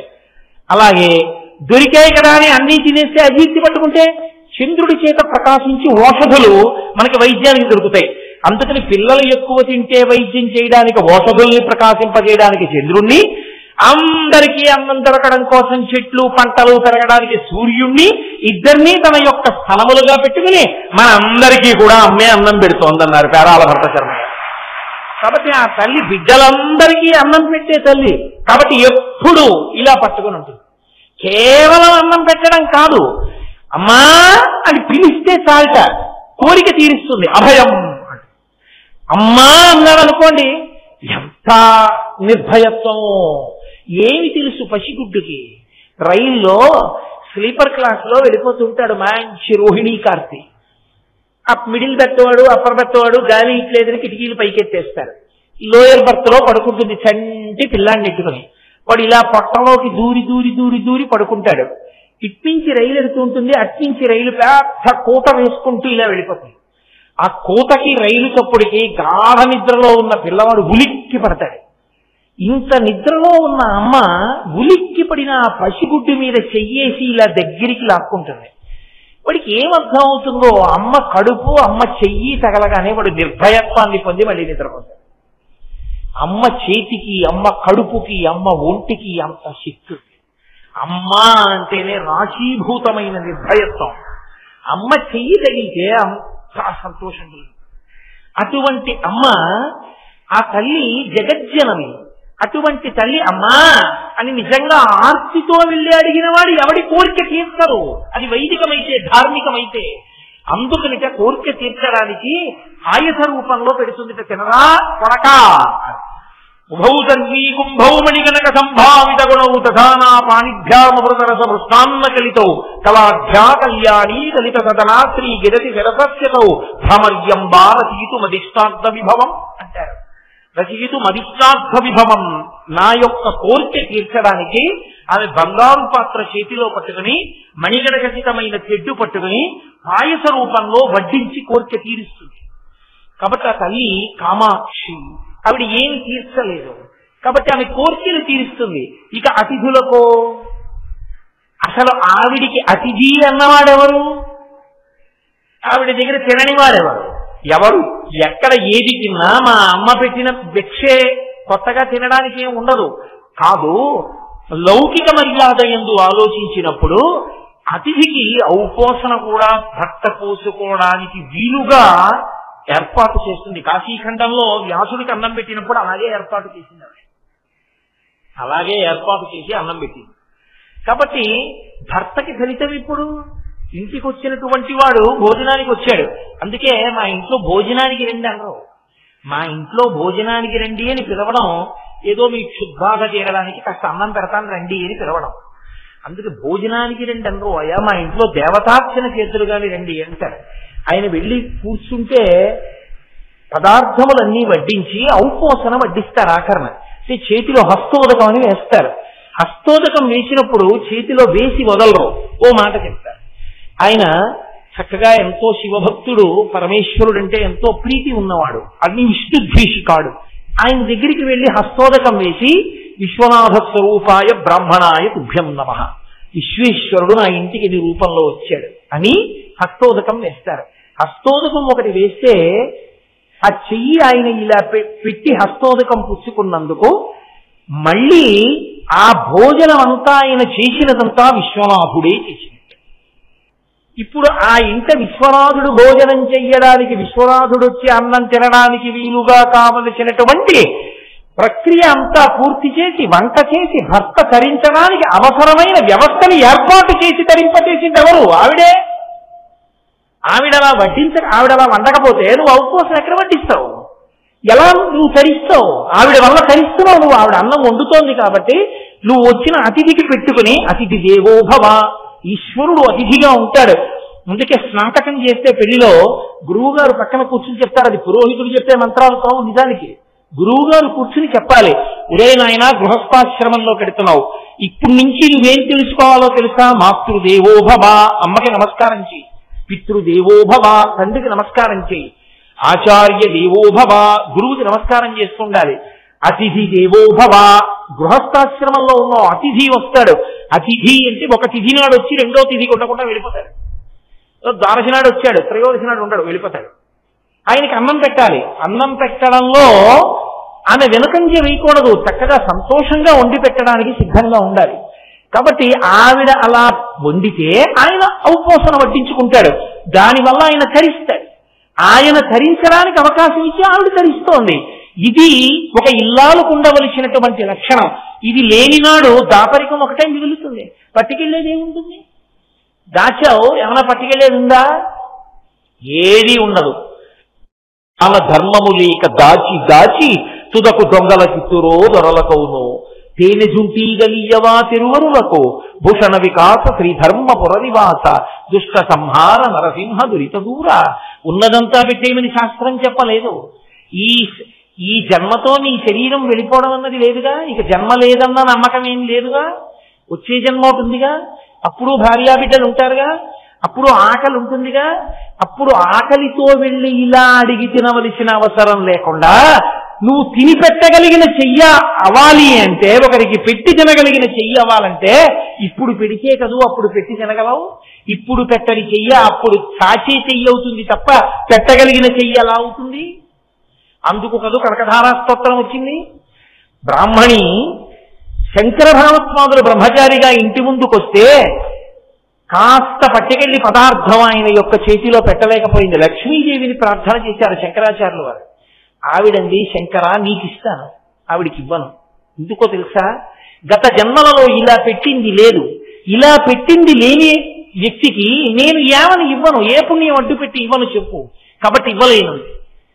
అంటే అది శంకరాచార్యుల వారి యొక్క గొప్పతనం ఎక్కడుందంటే, ఆయన ఒక మాట అన్నారు, అమ్మా విహంగతి సంవిషణ్ణే దుష్కర్మ ధర్మమపనీయ చిరాయ దూరం నారాయణ ప్రణేవి నయనాంబువాహ అన్నారు ఆయన. అమ్మా ఆ బ్రాహ్మణి ఎవరో తెలుసా? ఆమె విహంగతి సంవిషణ్ణే అన్నారు. బాలశంకరులండి, బ్రహ్మచారి. అది శంకరుల కవిత్వం అంటే అలా ఉంటుంది. విహంగతి సౌ. మీరు చూడండి, అలా వెళ్ళిపోతున్నారు అనుకోండి రోడ్డు మీద, బాబు ఆకలేస్తోంది బాబు, ఆకలేస్తోంది బాబు అంది ఒక ఆవిడ.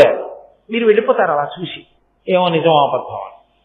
ఆవిడ బాబు ఆకలి బాబు ఆకలి అంటుంటే ఓ చిన్న పిల్ల, ఓ 4 ఏళ్ళో 3 ఏళ్ళో ఉన్న పిల్ల, అమ్మా ఆకలేసేస్తోందమ్మా, నిలబడలేకపోతున్నానమ్మా, ప్రేగులు మండిపోతున్నాయమ్మా, అమ్మా ఏమన్నా పెట్టమ్మా, ఆవిడ్ని ఇలా కొట్టేస్తోంది అనుకోండి, మీరు వెళ్ళిపోగలరా? మీరు వెళ్ళిపోలేరు. తల్లికి లేకపోతే ఆగగలరు, పిల్లకి తల్లిని పెట్టమని ఏడుస్తుంటే మీరు కదలలేరు. అందున అన్నిటికన్నా లోకంలో ఆకలి ఎక్కువ ఉండేది ఎవరికంటే పక్షులకి. శంకరాచార్యులు వారు అన్నారు, నేను పెడితే ఆవిడ ఆకలి తీరదమ్మా, నువ్వు నాకు ఇచ్చి నేను ఇస్తే. పక్షి పిల్ల లాంటిదమ్మా ఈ బ్రాహ్మణి, ఆకలితో ఉంది. ఒక మనుష్యుని యొక్క సంతానం ఒక చిన్నపిల్ల ఆకలితో ఉంటే వెళ్ళలేమే మనుష్యులం మేము. పక్షి పిల్ల ఆకలితో కొట్టుకుంటుంటే పాప ఏమీ పెట్టింది లేదు నేను ఇవ్వనంటావా? ఎలా అంటావమ్మా? ఒకవేళ నిజంగా ఆవిడ పెట్టింది లేదు, ఆవిడ చేసిన దుష్కర్మలన్నింటినీ కొట్టాడున్నారయ్యమ్మా నీ అనుగ్రహంతో, నీ కంటి చూపుతో కొట్టయి. పుణ్యం లేదంటానే నా చేతిలో ఎండు ఉసిరికేసి నీ పుణ్యం చాలదా నువ్వు ఇవ్వాలనుకుంటే అన్నారు. అమ్మవారు పొంగిపోయి లక్ష్మీదేవి బంగారు ఉసిరికలు కురిపించేసి, ఇప్పటికీ ఆ పేద బ్రాహ్మణి కుటుంబంలో ఎక్కడ బంగారు ఉసిరికలు కురిశాయో, ఎక్కడ బంగారు ఉసిరికలు కురిసిన తరువాత వాళ్ళు పెద్ద ఐశ్వర్యవంతులయ్యారో, ఆ వంశం వాళ్ళు ఇప్పటికీ శంకరాచార్యుల వారు నిలబడి కనకధారా స్తోత్రం చేసిన ప్రదేశం ఇప్పటికీ ఉన్నాయి.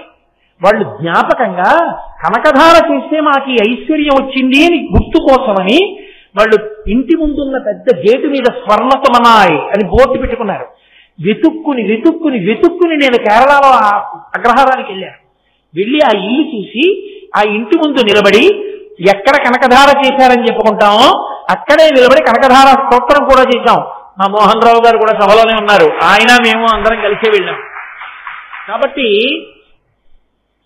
ఏది నువ్వు ఇప్పుడు చేశావో అది నీకు ఉత్తర జన్మలలో రక్షిస్తుంది.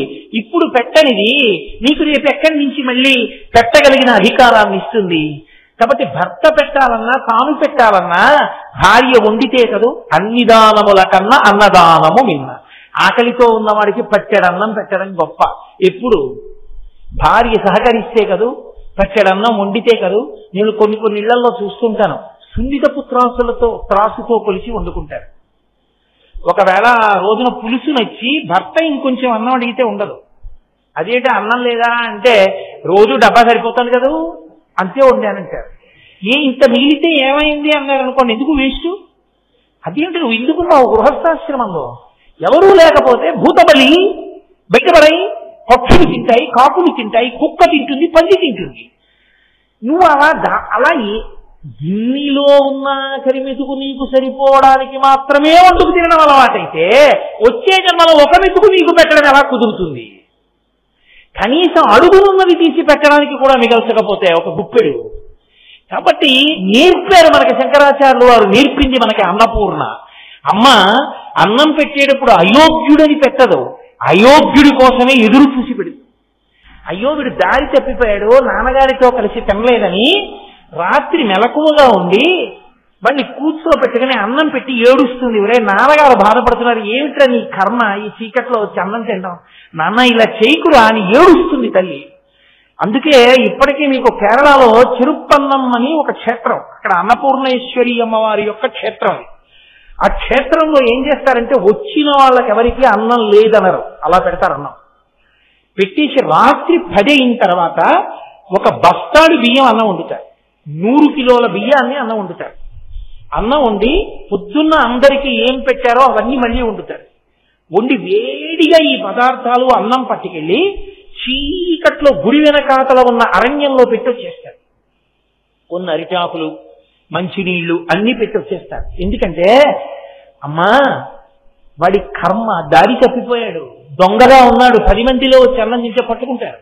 అందుకని వాడు ఎక్కడో చీకట్లో బతుకుతున్నాడు, కానీ వాడికి అన్నం కావాలిగా, అమ్మ పెట్టకుండా ఎలా ఉంటుంది? అది అన్నపూర్ణమ్మ దేవాలయం అయినప్పుడు అందుకని అడవిలో పెట్టి వదిలేస్తారు, దొంగలు వచ్చి తినడతారు అన్నం. అన్నపూర్ణమ్మ ప్రసాదానికి దొంగని కూడా దూరం చేయదు. అది విచిత్రం, అది ఆ అమ్మ వైభవం.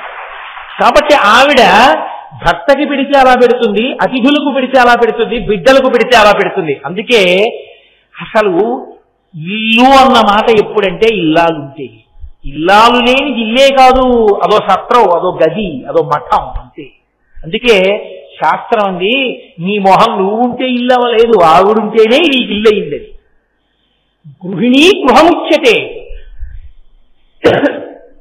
గృహిణి ఇల్లాలు ఎక్కడుందో దాన్నే ఇల్లని పిలుస్తారు. ఆవిడ తిరుగుతుంటే ఆవిడ పట్టాల చప్పుడు వినపడి, ఆవిడ గాజుల చప్పుడు వినపడింది, అది ఐశ్వర్యం, అది ఇల్లు. తప్ప నీకు ఎన్నైనా ఉండొచ్చు, నువ్వు వెళ్ళేటప్పటికి ఆవిడొక్కత్తి లేకపోతే, ఆవిడొక్కత్తి కానీ వెళ్ళిపోతే అంటే నా ఉద్దేశం శరీరం వదిలిపెట్టేసినట్టయితే పురుషుడికి సంబంధించినంత వరకు అది ఇల్లు కాదు, అది గృహము కాదు. ఎప్పుడు గృహము అంటే గృహిణి ఉన్నంతసేపే. అందుకే అసలు పరమేశ్వరుడు ఆ స్త్రీ హృదయంలో ప్రవేశపెట్టినటువంటి ప్రేమ అటువంటి అది. అందుకే ఎంత గొప్పగా గౌరవించిందో తెలుసా అండి స్త్రీని శాస్త్రం. పురుషుడు ప్రణిపాతం చెయ్యాలి, నేల మీద పడి నమస్కారం చేయాలి, సాష్టాంగం చెయ్యాలి. అసలు ఆడదాన్ని సాష్టాంగం చెయ్యవద్దని చెప్పారు. నువ్వు చెయ్యడానికి వీల్లేదు, చెయ్యద్దు. అది పరమేశ్వరుడే కానీ గురువే కానీ స్త్రీ సాష్టాంగం చేయడానికి వీల్లేదు. ఎందుచేత అంటే ఏ శరీరావయవములోంచి ఈ లోకమంతా సృష్టింపబడి బయటికి వస్తోందో, బయటికి వచ్చిన బిడ్డలు ఏ స్థనముల నుండి ఆహారమును స్వీకరిస్తున్నారో ఆ 2 అగౌరవింపబడి భూమిని తాకవలసిన అవసరం లేదు. అవి లేని నాడు సృష్టి లేదు. అందుకని మీరు సాష్టాంగం చెయ్యక్కర్లా, మోకాళ్ళ మీద మోచేతుల మీద నమస్కరిస్తే సాష్టాంగమే అని స్త్రీని గౌరవించింది శాస్త్రం.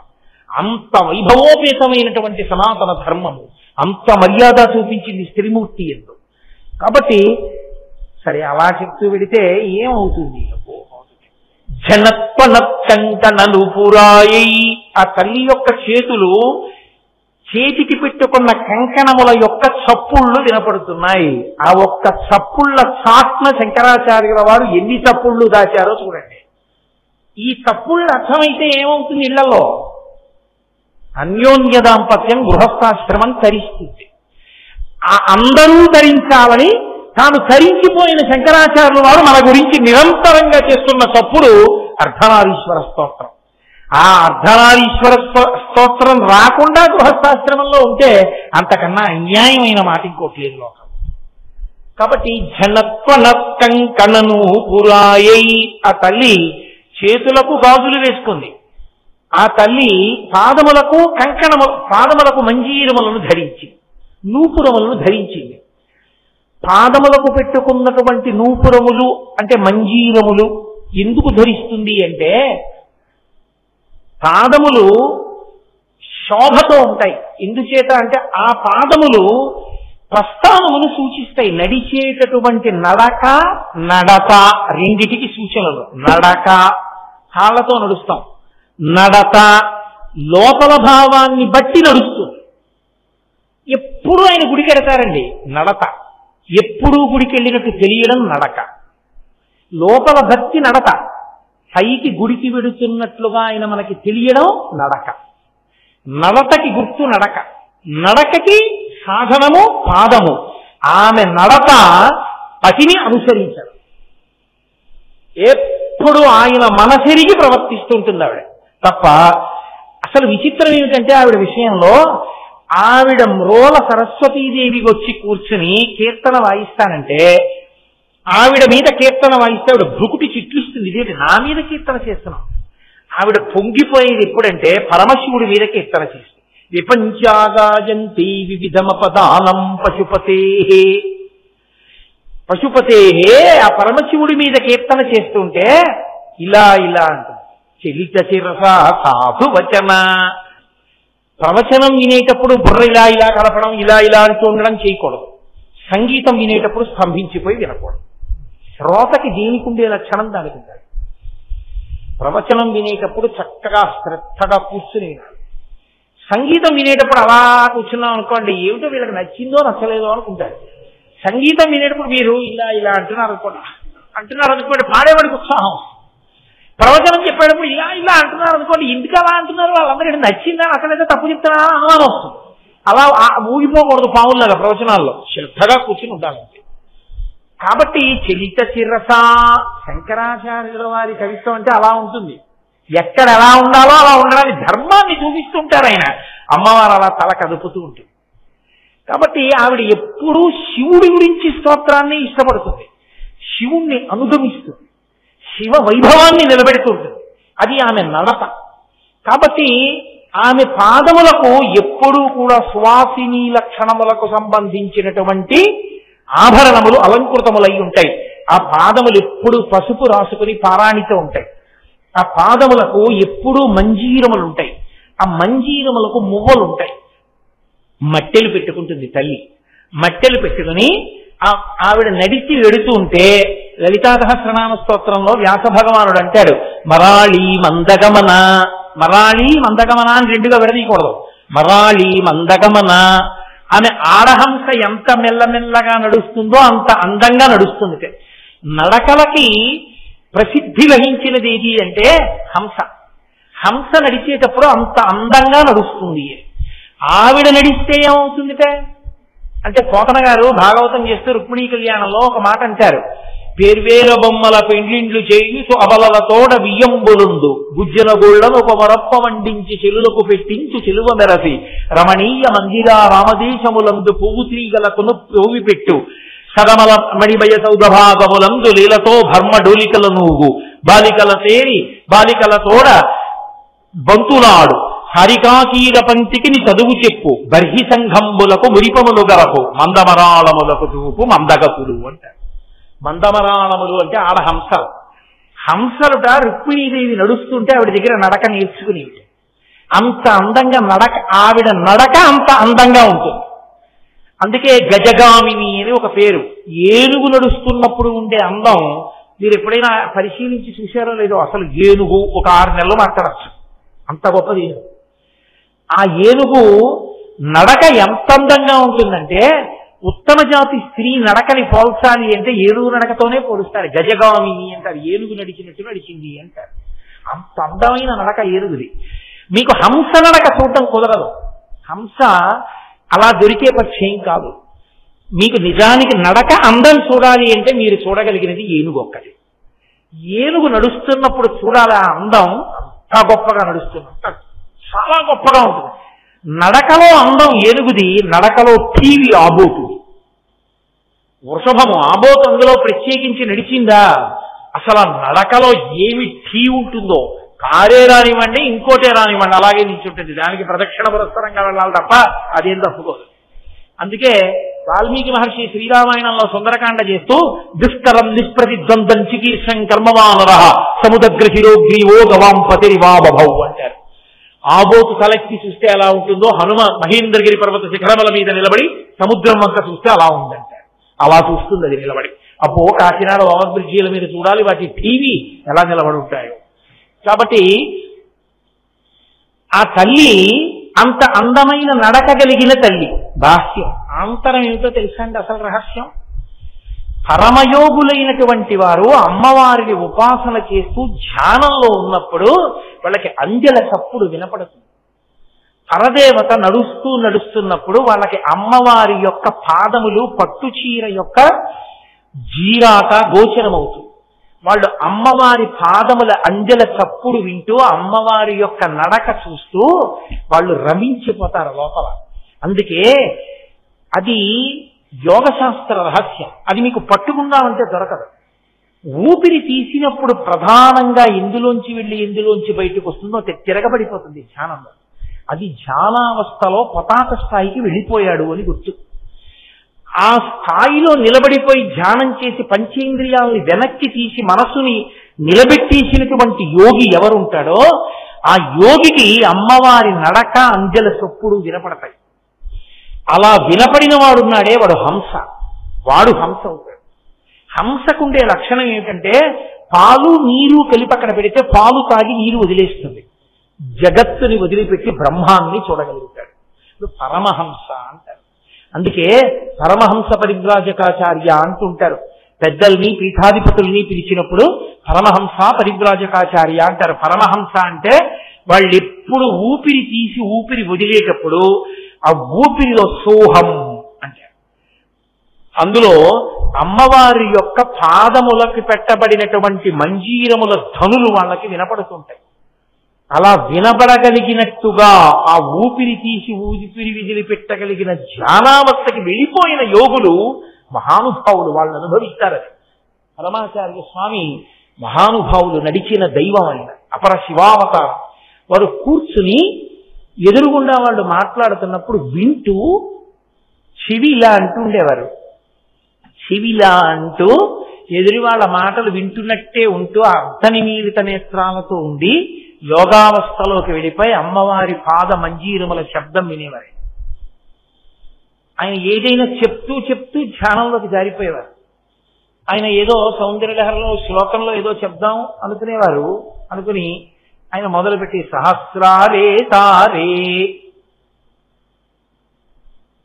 అలా ఉండిపోయేవారు. మళ్ళీ ఒక 5 నిమిషాలు అని అదేదో చెప్పేవారు. మళ్ళీ ధ్యానంలోకి వెళ్ళిపోయారు. ఒక్కొక్కసారి ఆయన ధ్యానావస్థలోకి వెళ్ళిపోతే ఆయన వీపుని చెదపురుగులన్నీ కొరికేసి ఆయన ధ్యానంలోంచి బహిర్ముఖులై వీపుని ఏవో కొరుకుతున్నాయి చూడు అన్నారు శిష్యుణ్ణి. అయ్యయ్యో చెదపురుగులు కొరికేస్తున్నాయండి, రక్తం కారిపోతోందని అతను గబగబా బట్ట పట్టుకొచ్చాడు. ఆయన అన్నారు వద్దు వద్దు వద్దు వద్దు వద్దు, నేను పరివ్రాజకాశ్రమంలో ఉన్న సన్యాసిని, నా వలన ఏ భూతములకు అపకారం కలగకూడదు, నా శరీరం దెబ్బతిన్నా పర్వాలేదు.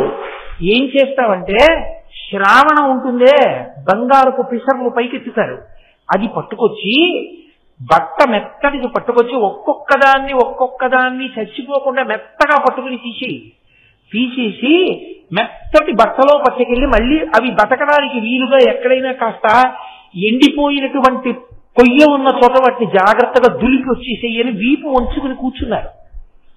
కూర్చుంటే శ్రావణంతో తీసేశారు ఆ చెదపురుగుల్ని. అతి మహానుభావుడి సన్యాసాశ్రమం అంటే. అందుకే ఈ శతాబ్దపు నిజమైన సన్యాసి అన్న బిరుదు ఇవ్వబడిన ఏకైక వ్యక్తి పరమాచార్య ఒక్కడే. ఆ స్థాయిని చేరుకున్నారు మహానుభావుడు. నడిచే దేవుడిని పేర్కొంచారు.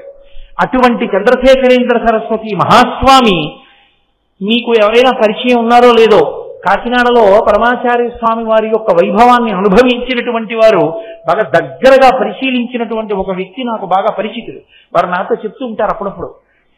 పల్లకీలోకి వెళ్ళి కూర్చుని ధ్యానంలోకి వెళ్ళిపోయంతే అమ్మవారి పద నూపురముల యొక్క శబ్దాన్ని వింటూ ఆ యోగ స్థితిలో అలా నిలబడిపోయి ఉండిపోయారు. అది ఆ స్థితిని పొందుతారు. అది వాళ్ళని అమ్మవారు హంసలకి నడక నేర్పగలిగిన నడక అన్న మాటకు అర్థం. అది మన పాదములు ఏం చేస్తాయంటే నడవడానికి పనికొస్తాయి. అమ్మవారి పాదములు కేవలం నడవడానికి పనికొస్తాయని మీరు అనుకోకూడదు. శంకరుల ఉద్దేశ్యం ఏమిటో తెలుసా? ఆవిడ కంకణమును చూడండి అన్నప్పుడు ఆవిడ మంజీరమును చూడండి అన్నప్పుడు ఆయన ఉద్దేశ్యం ఏమిటో తెలుసా? మంజీరము మీరు చూడాలి అంటే మంజీరము గురించి వినేటప్పుడు మీకు ఏది కనపడుతుంది? ఆవిడ పాదం కనపడుతుంది. ఆవిడ పాదం కనబడినప్పుడు ఏం కనపడుతుంది? ఆవిడ పాదం చక్కగా పసుపు రాసి పారాణి పెట్టి ఉంటుంది. నఖధీవితి సంచలన మజ్జనతమోగుణ, ఆవిడ వేలికున్న గోటి కాంతులను దర్శనం చేస్తే చాలు కొన్ని కోట్ల జన్మల అజ్ఞానం విరిగిపోతుంది. ఆవిడ పాద మంజీరముల శబ్దం మీకెప్పుడు వినపడుతుంది? ఆవిడ కదిలితే వినపడుతుంది. తాడేపల్లి రాఘవనారాయణ శాస్త్రి గారని ప్రతస్మరణీయులు, మహాపురుషులు. వారు ఒకనకొకప్పుడు పరమదరిద్రాన్ని అనుభవించారు. ఆయన ఏమీ లేదు ఇంట్లో తినడానికి, లలితా సహస్రం చేస్తూ కూర్చుండిపోయి మహానుభావుడు ఒక స్థితిలో స్పృహ తప్పి పడిపోయారు. స్పృహ తప్పి పడిపోతే అమ్మవారి పాద మంజీరముల ధ్వని వినపడుతుండగా వచ్చి లేపి కూర్చోబెట్టుకుని పాయసం పెట్టింది. ఆయన ఆ తర్వాత వెనక్కి తిరిగి చూడాల. వారింట బాలాస్వరూపం తిరుగుతూ ఉండగా బాల మంజీర ధ్వనులు విన్న వాళ్ళు ఎందరో ఉన్నారు. ఇప్పటికీ ఆ ఇంటికి వెళ్ళి ఒక రోజంతా ఉన్నటువంటి కొంతమంది వ్యక్తులు నా దగ్గరికి వస్తుంటారు. మొన్ననే వచ్చారు కూడా ఒక ఆయన. పేర్లు చెప్పడం బాగుండదు సభాముఖంగా అని నేను చెప్పట్లేదు. అలా అనుభవించారు మహానుభావులు, పరదేవతానుగ్రహాన్ని పొందారు. అమ్మవారి పాద మంజీరముల ధ్వని వినబడింది అంటే అంతటి మహాయోగిని గుర్తు. ఊపిరిలో వింటారు వాళ్ళు. ఆ ఊపిరి తీసి విడిచిపెట్టడంలో అంత మెల్లనితనాన్ని పొందేసి అమ్మవారి మంజీర ధ్వనులు వినపడతాయి. ఆ పాదము కాని కనపడిందా, మంజీర ధ్వని వినబడిందా, వాడికి రక్షణ. మఖైర్నాక స్త్రీణాం కరకమల సంకోచతిభి తరుణాం దివ్యానాం హసతి యువతే చెంటి చరణో ఫలాని స్వస్యేభ్య కిసలయకరగ్రేణ దతా దరిద్రేభ్యో భద్రాం శ్రీయమని సమాస్మాయ దతౌ అంటారు శంకరులు సౌందర్యలహరిలో. ఎంత దరిద్రుడైనా ఎక్కడైనా అమ్మా అని పిలిస్తే చాలు ఆవిడ రక్షణ పొందుతాడు. స్వర్గలోకంలో ఉన్న దేవతలకు ఉండదు ఆ రక్షణ. అమ్మవారి పాదములను నమ్ముకున్న వాడికి ఆ రక్షణ ఉంటుంది. అటువంటి పాదములు, అటువంటి మంజీరములు. మూకశంకరులు అమ్మవారి పాదములను స్తోత్రం చేస్తూ ఒక అద్భుతమైన మాట అన్నారు. నేను ఇప్పుడో చదివినవి మూక పంచశతి అవి అసలు ఈ మధ్య నేను చూడనే కుదరట్టలేదు. జటాలా మంజీర స్ఫుట రుచి అంటారు. అందులో అమ్మవారి యొక్క పాదములకు జటలొచ్చినట్టుగా ఉంటాయి. అంటే అమ్మవారికి జట ఉంటుంది, అది కాదుట. అమ్మవారి పాదములు ఒక్కటే ఒక మనిషి కింద చిత్రీకరించారు ఆయన. అవిట ఎలా ఉంటాయంటేట జటాలా మంజీర స్ఫుట తరుణ నికటై. ఆ పాదములకు పెట్టబడినటువంటి మంజీరములలోంచి వచ్చేటటువంటి వివిధ రకములైన మనుల కాంతులు ప్రసరించడం వల్ల తపస్సు చేస్తున్న వ్యక్తికి జటలు కట్టేసి ఎర్రగా ఎలా వేలాడుతుంటాయో జటలు, అమ్మవారి పాదములు ఒక్కటే అలా ఉంటాయిట. మీరు మరోలా అనుకోకండి, మీకు బాగా అర్థం అవ్వడానికి నేను చూపిస్తున్నాను. అందులో ఆయన అంటారు, అమ్మా నువ్వు నీ పాదములు ఎలా కూర్చుంటాయంటేట తపస్సులో కూర్చున్నట్టుగా అవి ఆమె యొక్క గోళంలోంచి నఖ రుచి జరి గంగపయస అంటారు. తపస్సు చేసే వ్యక్తి గంగానది ఒడ్డులో కూర్చుని తపస్సు చేస్తుంటే కింద నుంచి గంగ నీళ్లు వచ్చేసాయి అనుకోండి, ప్రవాహం వచ్చి బహిర్ముఖుడు అవడం. అలాగే గంగ నీళ్లలోనే అలాగే కూర్చుని తపస్సు చేసేస్తూ ఉంటాడు. ఎందుకంటే మనసు పైకి వెళ్ళదుగా, లోపల రమిస్తున్నాడు. గంగాజలాలు తగులుతూ వెళ్ళిపోతున్నాయి. కొద్దిగా ప్రవాహం పైకి వచ్చింది, ఆయనకి తెలియదు. అలాగే గంగాజలాలలో కూర్చుని తపస్సు చేస్తున్నట్లుగా నీ పాదములు కూడా తపస్సు చేస్తున్నాయమ్మా అన్నారు. ఆ తపస్సు చేసే వ్యక్తికి పైన జటలు కట్టి వేలాడతాయి. అలా నీ పాదములు కూడా గంగలో ఉన్నాయి. ఎలా ఉన్నాయో తెలుసా అన్నారు. నీకు అర్థం అవడానికే చూపిస్తున్నాను తప్ప నా ఉద్దేశ్యం ఇంకొకటి కాదు. అమ్మవారి పాదములుట ఇలా పెడితే ఆవిడ పాదములు ఎలా ఉంటాయంటేట ఇలా పెట్టినప్పుడు ఆవిడ ఆ గోళ్ళ యొక్క కాంతులు గంగపయస, ఆ గోళ్ళ కాంతులు తెల్లగా ఉంటాయి. గంగా నదీ జలాలు తెల్లగా ఉంటాయి. ఆ తెల్లటి కాంతులలో ఉన్న ఆమె పాదములు గంగా జలాలలో తపస్సు చేస్తున్న ఒక యోగిలా ఉంటాయి. దీనికి పెట్టబడినటువంటి మంజీరముల మనుల కాంతులు జటాలా మంజీర, ఆ జటలుగా ఎర్రటి జటలుగా కాంతులు వేలాడుతుంటాయిట. అలా ఉన్న నీ పాదములను దర్శనం చేస్తే ఏమవుతుందో తెలుసా అన్నారు మూకశంకరు. అమ్మ నీ పాదములు ఎందుకు తపస్సు చేస్తున్నాయో తెలుసా? లోకంలో మనుషులు తపస్సు చేస్తారు, నీ పాదములు ఎందుకు తపస్సు చేయడం? అంటే పాదములు ఎందుకు తపస్సు చేస్తున్నాయంటేట, ఎక్కడైనా ఎవరైనా నా భక్తులు అమ్మా అని పిలుస్తారేమో రక్షించాలని తపస్సులో పరమేశ్వరుణ్ణి చూసినట్టుగా అవి తపస్సమాధిలో ఉండి భక్తుల్ని చూస్తున్నాయిట. ఈ పాదములంత శక్తివంతములమ్మా అన్నారు ముఖశంకరుడు పాదాల వింద శతకం చేస్తూ. అమ్మ పాదములు, అమ్మ మంజీరములంటే అంత శక్తివంతములు. కాబట్టి నేను ఎంతని మీతో మనవి చేయగలను? అలా మనవి చేస్తూ వెడితే 7 రోజులు ఒక లెక్క, అది సరిపోతుందా? అసలు అమ్మవారి యొక్క జనత్వనత్తను పురాయై పదాబ్జరాజత్ఫణిరాజితాయ. శంకర భగవత్పాదులు అంటారు, ఇప్పటిదాకా అమ్మవారి చేతులకు అమ్మవారి పాదములకు పెట్టబడినటువంటి ఆభరణముల గురించి మాట్లాడారు. ఇప్పుడు దేని గురించి మాట్లాడుతున్నారంటే పరమశివుని యొక్క ఆభరణములు మాట్లాడుతున్నారు. పరమశివుని యొక్క పాదములకు పెట్టబడిన ఆభరణములు ఏమున్నాయిట ఆయన పాదములకు? పదాబ్జరాజత్ఫణిరాజితాయ. ఆ అయ్యవారి పాదాలకి పాము చుట్టుకుని ఉంది, అది కూడా పాములు కాదు. పదాబ్జరాజత్ఫణిభూషితాయ. ఫణిరాజు అంటే పాములలో రాజు ఎవరుంటారో అటువంటి రాజు, ఆ పాముల రాజు చుట్టుకుని ఉన్నాడు. ఇందుకలా పాములు చుట్టుకోవడం ఏంటి? ఆవిడ చక్కగా మంజీరములు పెట్టుకుంది, చక్కగా చేతులకి కంకణములు వేసుకుంది. ఆ ధ్వని, ఆ పాదాలు, ఆ పసుపు, ఆ పారాణి, ఆ బొట్టు నిజంగా ఎంత వైభవోపేతంగా ఉంది. పాదానికి పాము ఉండడం ఏంటి? పామును చుట్టుకోవడం ఏంటి అని అర్థం ఉందా? మనకి తెలియకపోతే గబుక్కుని ఏమనేస్తామంటే, ఏమిటోనండి అమ్మవారి వైభవం వేరు, ఈయనేమిటండి ఈయన ఎలా దొరికాడండి ఆవిడకి అనేస్తాం. కానీ ఆయన ఎంతటి మహానుభావుడో చెప్పడమే శంకరాచార్యుల వారి ప్రజ్ఞ. పదాబ్జరాజత్ఫణిరాజితాయ అని కదా, పాముల రాజు చుట్టుకున్నాడని కదా. దానికి ఒక పెద్ద రహస్యం ఒకటి ఉంది, ఎందుకు పరమశివుడు అలా చుట్టుకుంటాడు అన్నదానికి. ఒకానొకప్పుడు పరమశివుడు తాండవం చేశాడు.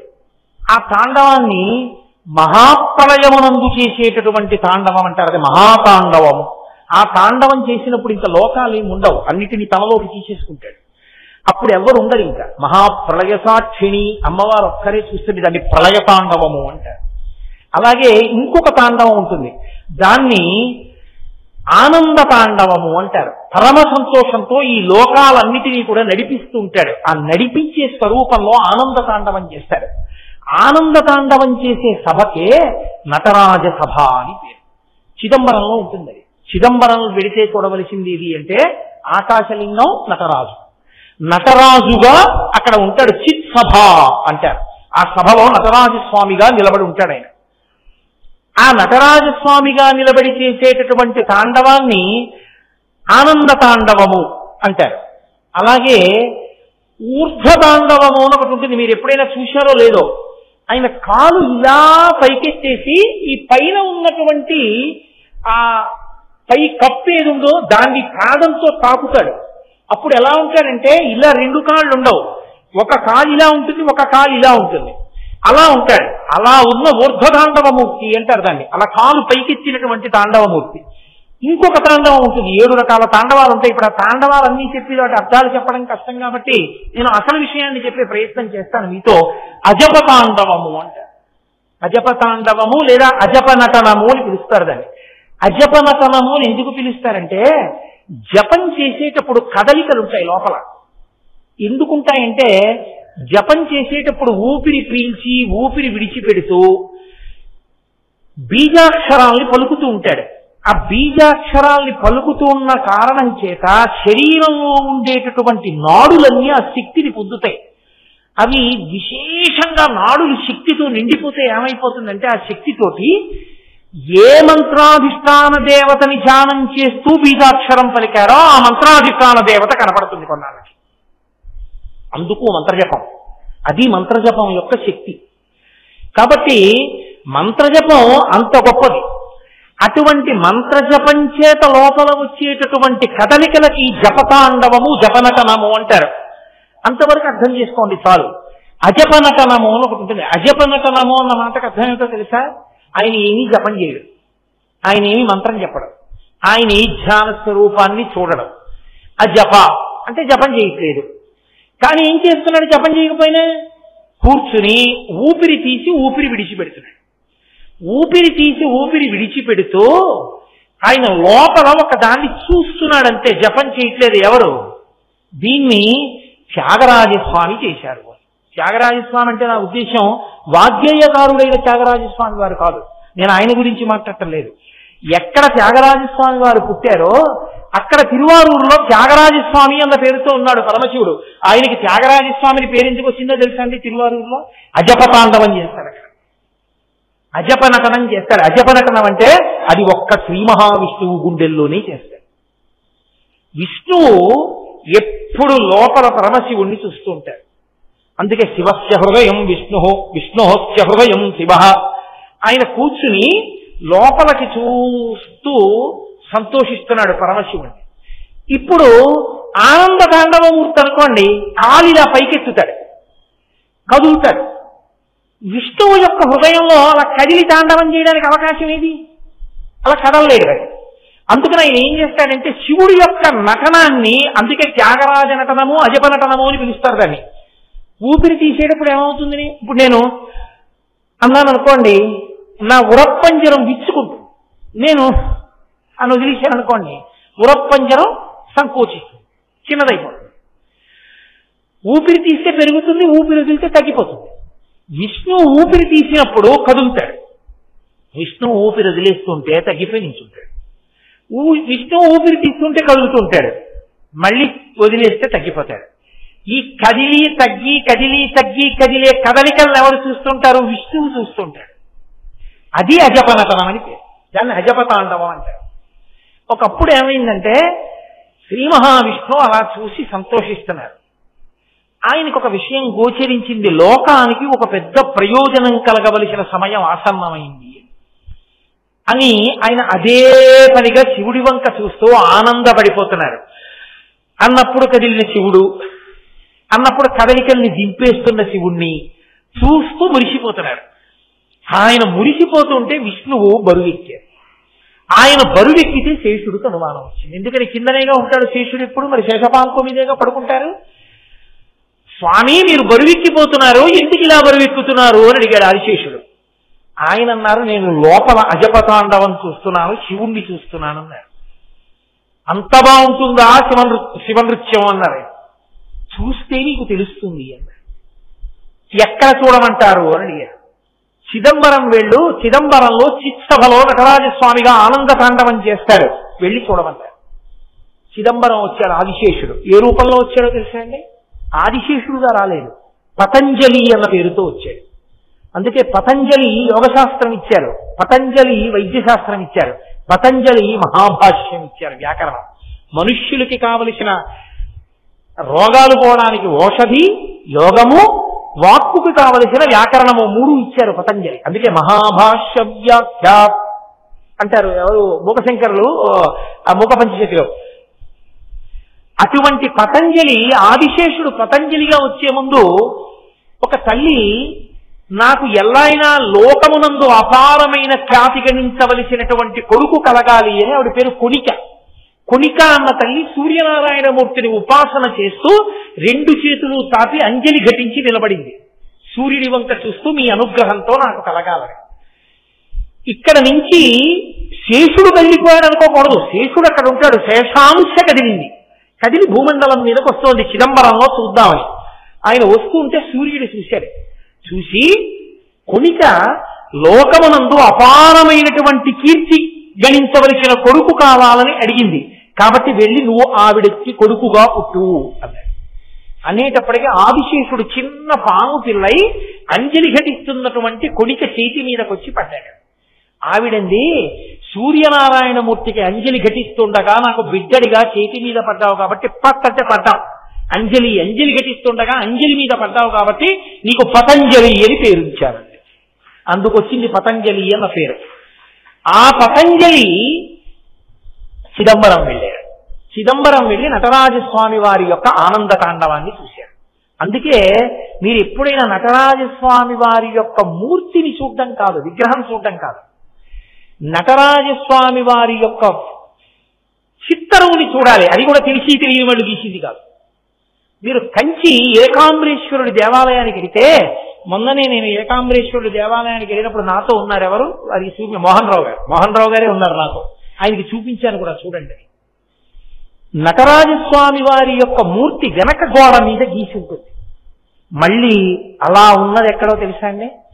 కాశీపట్టణంలో కంచికామకోటి వారి సత్రం ఎదురుగుండా చంద్రశేఖరేంద్ర సరస్వతి మహాస్వామి వారు శివ పంచాయతన దేవాలయం నిర్మాణం చేశారు.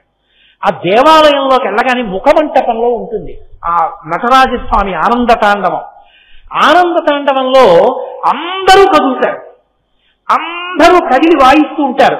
విష్ణువు మధ్యలో వాయిస్తూ ఉంటారు, అందరూ తలకోవాద్యం వాయిస్తూ ఉంటారు, పరమశివుడు నర్తన చేస్తూ ఉంటారు.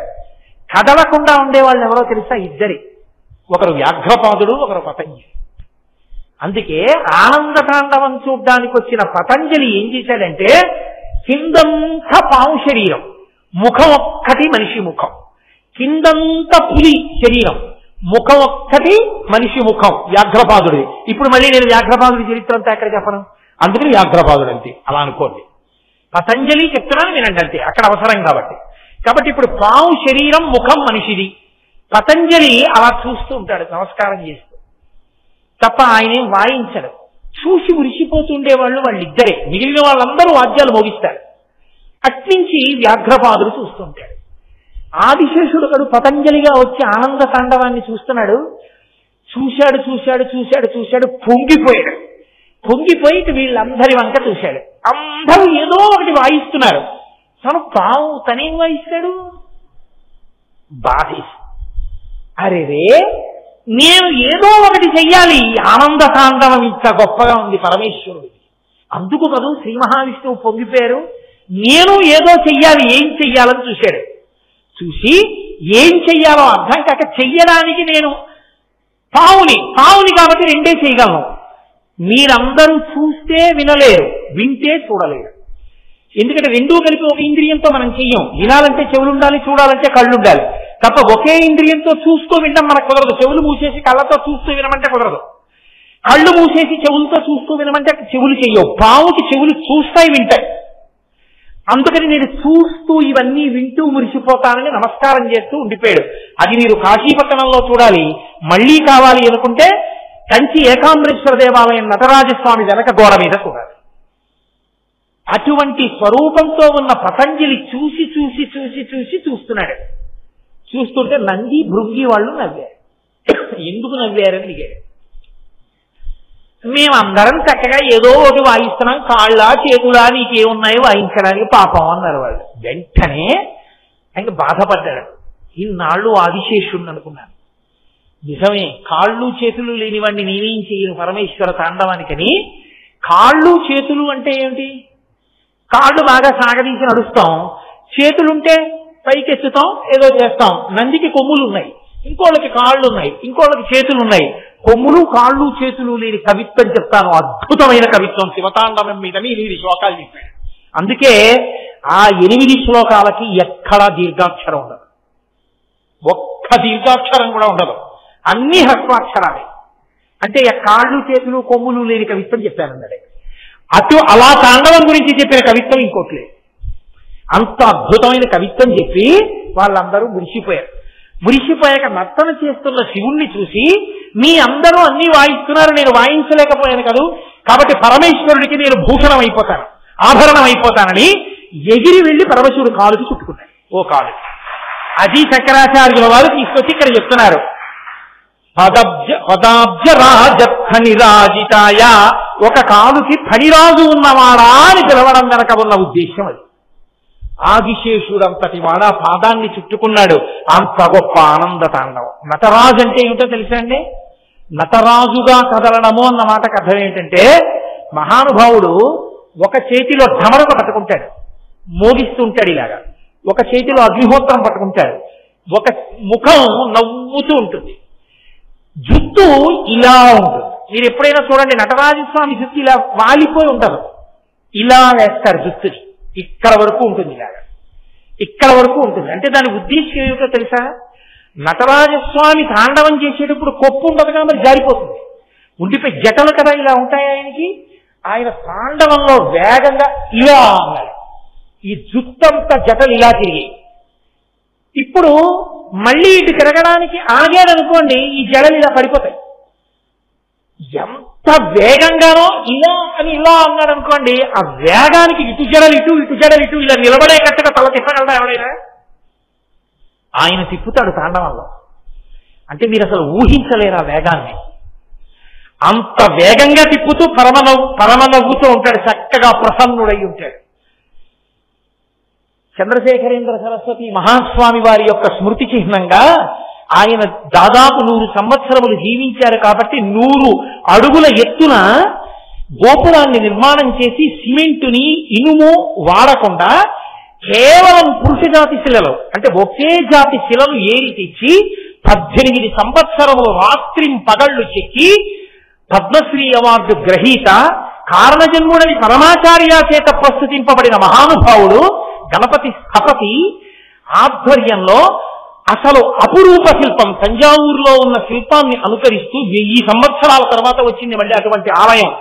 ఎక్కడ ఇనుము సిమెంటు వాడకుండా అద్భుతమైనటువంటి గోపురంతో, స్తంభాలతో, శిల్పకళా విన్యాసంతో పరమాచార్య స్వామి వారికి మణిమంటపం కట్టి కుంభాభిషేకం చేశారన్నమాట.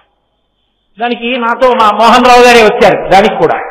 దాని మీద కూడా ఈ తాండవమూర్తి ఉంటారు, దాని మీద కూడా నటరాజస్వామి ఉంటారు. ప్రదోష తాండవమూర్తి అని గోడ మీద చెక్కాడు. గురు పరంపర అద్భుతం. అసలు ఆ నటరాజస్వామి అంత వేగంగా తిప్పుతాడు, తలని జుట్టు ఇటు ఇటు అలా విసురుకుంటుంది. ఆయన ఢమరుక మోగిస్తే అర్థం ఏమిటంటే భాష అంత శబ్దములన్నీ ఆ ఢమరుకలోంచి వచ్చాయి. ఈ వచ్చినవన్నీ ఈ సమస్త సృష్టికి గుర్తు ధ్వని, ఢమరుకం. ఈ శబ్దములు సృష్టి అయితే సృష్టి అంతా లయమైపోవడమే అగ్నిహోత్రం. అందుకే ఇటు ఢమరుక, ఇటు అగ్నిహోత్రం. సృష్టికర్త, ప్రళయకర్త, మధ్యలో చిరునవ్వుతో ఉన్న ముఖం స్థితికర్త. సృష్టి స్థితి లయములను చెయ్యగలిగిన వాడను నేనే. నన్ను అందుకోవాలంటే, నన్ను తెలుసుకోవాలంటే ఊర్ధ్వముఖ చలనం చెయ్యాలని చెప్పడానికి ఎడమకాలు పైకి లేచి ఉంటుంది, చిరునవ్వుతో ఉంటాడు. అది అపురూపమైన నటరాజమూర్తి. ఆ నటరాజమూర్తి కాలుకు చుట్టుకుని ఉంటాడు ఫణిరాజు ఆదిశేషుడు. అది మహానుభావుని యొక్క విశేషం. అంటే సమస్త లోకములకు సృష్టికర్త, స్థితికర్త, ప్రళయకర్త ఆయనే. ఇది చెప్పడమే ఆయన పాదమునకు ఆ పాము చుట్టుకుని ఉండడం. ఆదిశేషుడంతటి వాడు మురిసిపోయాడు ఆ నటరాజుని చూసి. ఇక మనం ఏ పాటి వాళ్ళం? కాబట్టి హేమాంగదాయై, అమ్మవారు పెట్టుకునేవి అంగదములు అంటారు. అంగదములు అంటే భుజకీర్తులు ఇక్కడ పెట్టుకుంటారు. ఇక్కడ పెట్టుకునే భుజకీర్తులు హేమాంగదాయై బంగారంతో చేయబడ్డాయి. ఎందుకని? అత్యంత గొప్ప లోహం ఏదో అటువంటి దానితోనే అమ్మవారు ఆభరణములను అలంకరించుకుంటుంది. కాబట్టి బంగారు ఆభరణములను అలంకరించుకుంది. శంకరుడు భుజగాంగదాయ, పావులను చుట్టుకున్నాడు. కాలికి పావుంది బాగుంది, మరి భుజములకు ఎందుకు చుట్టుకున్నాడు? దానికి పెద్ద ఆఖ్యానం ఉంది స్కాందంలో. దాని గురించి అబ్బో ఎంత విశేషంగా చెప్పారు. మీకు నేను లఘువుగా కొద్ది విషయాన్ని పరిచయం చేసే ప్రయత్నం చేస్తాను. వాసుకి పరమశివుడికి గొప్ప భక్తుడు. అందుకే త్రిపురాసుర సంహార సమయమునందు పరమేశ్వరుడు మేరు పర్వతాన్ని విల్లుగా పట్టుకుంటే దానికి వింటినారిగా వచ్చాడు వాసుకి. అలాగే క్షీరసాగర వదనం జరిగేటప్పుడు ఆ మందర పర్వతాన్ని చుట్టుకున్నాడు దేవతలకు ఉపకారం చేయడానికి. పరమేశ్వరుడు ప్రీతి చెందాడు. పైగా ఒకానొకప్పుడు వాసుకి పుట్టలోంచి బయటికి వెళుతుంటే గరుత్మంతుడు వచ్చి ఆ వాసుకి పడగల మీద తన గోళ్లు పెట్టి చీలుస్తూ ముక్కు పెట్టి కొట్టాడు. వాసుకి అంటే సామాన్యమైన పాము కాదు కదా. అందుకని ఆయన తన పడగలలోంచి విషం కక్కి మణులను ప్రకాశింపచేశాడు. ఆ కాంతికి కళ్ళు కనపడక గరుత్మంతుడంతటి వాడు ఆయన వదులుతున్న విషాగ్నికి దగ్గరికి వెళ్ళలేకపోయాడు. ఇద్దరూ అలా దెబ్బలాడుకుంటున్నారు. ఇద్దరికీ తండ్రి కశ్యప ప్రజాపతి. కశ్యప ప్రజాపతి వచ్చి అన్నారు, వాడు మహాశివ భక్తుడు వాసుకి, వాడి జోలికి నువ్వు వెళ్ళకు, నీకు ఆహారం ఇంకొకటి చెప్తాను వెళ్ళిపోమన్నారు. వెళ్ళిపోయాడు గరుత్మంతుడు. వాసుకిని పిలిచి అన్నారు, నువ్వు పరమశివుడి గురించి తపస్సు చేయి, దక్షిణ దేశానికి వెళ్ళి తపస్సు చేయమన్నారు. ఆయన వచ్చి పరమేశ్వరుడు గురించి తపస్సు చేశాడు. పరమశివుడు ప్రత్యక్షమయ్యాడు.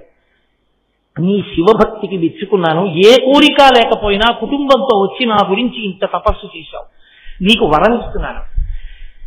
రాబో కాలంలో సుబ్రహ్మణ్యుడు నా కుమారుడు వివాహం చేసుకుంటాడు. కళ్యాణం అయిన తర్వాత దేవసేనా వివాహం అయిపోగానే ఆయన ఇక్కడికి వస్తాడు. వచ్చి ఇక్కడ కొలువు అవుతాడు ఆ క్షేత్రంలో. అక్కడికి వచ్చినప్పుడు మొట్టమొదట సుబ్రహ్మణ్యుడు ఉంటాడు. ఆ సుబ్రహ్మణ్యుడి కింద వాసుకి ఉంటాడు. వాసుకి కింద ఆదిశేషుడు ఉంటాడు. ఆదిశేషుడి కింద నేను ఉంటాను. నేను శివలింగంగా ఉంటాను. పైన నా కొడుకు ఉంటాడు. మధ్యలో నన్నింతగా ఆరాధించారు కాబట్టి ఆదిశేషుడు వాసుకి మా ఇద్దరి మధ్యలో ఉంటారు. ఎప్పుడూ నువ్వు నా సన్నిధానంలో ఉండే అదృష్టాన్ని నీకు నేను కృప చేస్తున్నానన్నాడు. అందుకే కుక్కి అంటుంటారు. కర్ణాటక దేశంలో కుక్షి అని ఒక దేశం. ఆ కుక్షి దేశంలో సుబ్రహ్మణ్యేశ్వర స్వామి వారు వెలిసి ఉంటారు. ఇప్పటికీ దేవాలయం లోపలికి ఎవరిని వెళ్ళనివ్వరు. అంతరాలయం లోపలకు ఉంటుంది. గరుడ స్తంభం ఉంటుంది. ఆ గరుడ స్తంభం దగ్గరే నిలబడి దర్శనం చేయమంటారు. ఎందుకని అంటే వాసుకి విషం కక్కుతుంటారు లోపల నుంచి. ఆయన ఊపిరిలో విషపు గాలులు వస్తాయి. మనం తట్టుకోలేమని గరుడ స్తంభం వేసి ఆ గరుడ స్తంభం ఆ విషాన్ని విరగ్గొడితే ఆ గాలి మనం తట్టుకోగలుగుతాం. ఆ గరుడ స్తంభం దగ్గర నిలబడే దర్శనం. ఇప్పటికీ సుబ్రహ్మణ్యుడు, వాసుకి, ఆదిశేషుడు, శివలింగం అలాగే ఉండి శివానుగ్రహాన్ని పొందాడు. అప్పటి నుంచి వాసుకిని తీసుకుని మెడలో పూలదండగా వేసుకున్నాడు శంకరుడు. ఆయన పూలదండగా ఉండి పరమేశ్వర భక్తుడై పడగ విప్పి ఉంటాడు. అలాగే ఆ వాసుకి సంతతిలో వచ్చినటువంటి సర్పాలని తీసుకుని తనకి ఆభరణములుగా ఆ అంగదముల కింద భుజకీర్తులుగా పాదములకు వాటికి చుట్టుకున్నాడు మహానుభావుడు. ఇంకొక అర్థం పాములనే చుట్టుకున్నాడంటే ఆయన మృత్యుంజయుడు అని ఇంకొక అర్థం. కాబట్టి పాములను ఆభరణములుగా చుట్టుకోవడం వెనక అంతటి దయామయుడై సర్పజాతిని అనుగ్రహించాడు పరమేశ్వరుడు. వాళ్ళందరూ శివభక్తులు. వాళ్ళ గురించి విన్నా, ఒక్కసారి చదివినా, అలా ధ్యానం చేసినా దాని గురించి